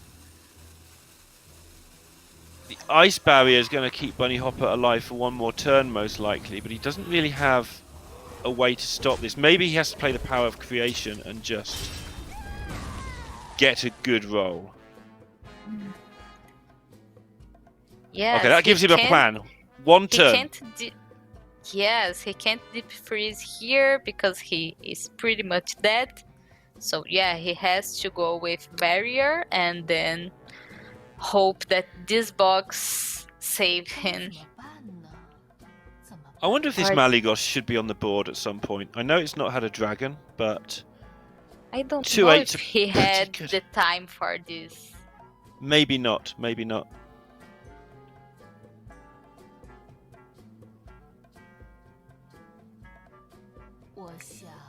Yes, it is barrier and then ping. Yeah, he gets the ping, so he gained 10 health effectively. He will be safe from all but the craziest of draws. Obviously, Bloodlust unlucky. And then box, and looks like Team Liquid and Bunny Hopper. He shakes his head. His life looks like it's going to depend on a box, and he's already been in that position once this year, and it didn't end too well for him. Oh my god, this is a lot of damage, but I think it's not enough yet because of the barrier. It might be. Because of the Kobold 8, Lackey. How many 13, damage 15. is It's exact this, lethal. Lorinda? Oh my god. It's exact lethal for Boar. He's won 5 of his 5 games today. T1 have won the match convincingly 3-1, 3-1. They will play Invictus Gaming in the final. And that kind of came from out of nowhere. It looked like Bunny Hopper was at least going to get a box. But unlike Silvername, he didn't get to play his box. Yes, and he had some style to do that little. Yeah, ball control. Yes. A great day's work. He's had a little bit of luck on his side, but he's also played to his outs all day. Yes, bar control is the MVP here for sure for Team Liquid today. So yes, they are going to the finals tomorrow. Team And one. how do you Going feel about through. that? They're going to play against Invictus Gaming, where we've seen them crushing people all week as well. Do you have a favourite for that one? I don't have a favorite. I just want to see like high quality Hearthstone tomorrow, Lorinda, both in Battlegrounds and Constructed. And I have sure that we are going to see that. Yeah, 3 lobbies for the final of Battlegrounds tomorrow. I think that G2 are the chat favourites as well, with RDU and Sime doing really great things there, just winning lobby after lobby between themselves.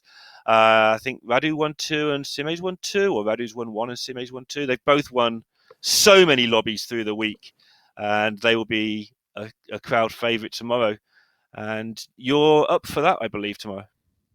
Yes, me and Language Hacker, we will go through all the action on Battlegrounds, and then we will leave to you, Gallon and Language Hacker, to the Constructed, right? I think that's how it's going to work tomorrow, yeah. But great things are going to happen all around on tomorrow. We're going to have all those lobbies, and then we are going to have another match, 3 sets of 5 games to see who is the champion in the 2 different things. It is 2 different events, so we might get one totally different winner for each thing. But it is going to be a great day. So join us tomorrow at the same time and bring along your friends. Cheer on for whoever you want. Of course, it's going to be a great day.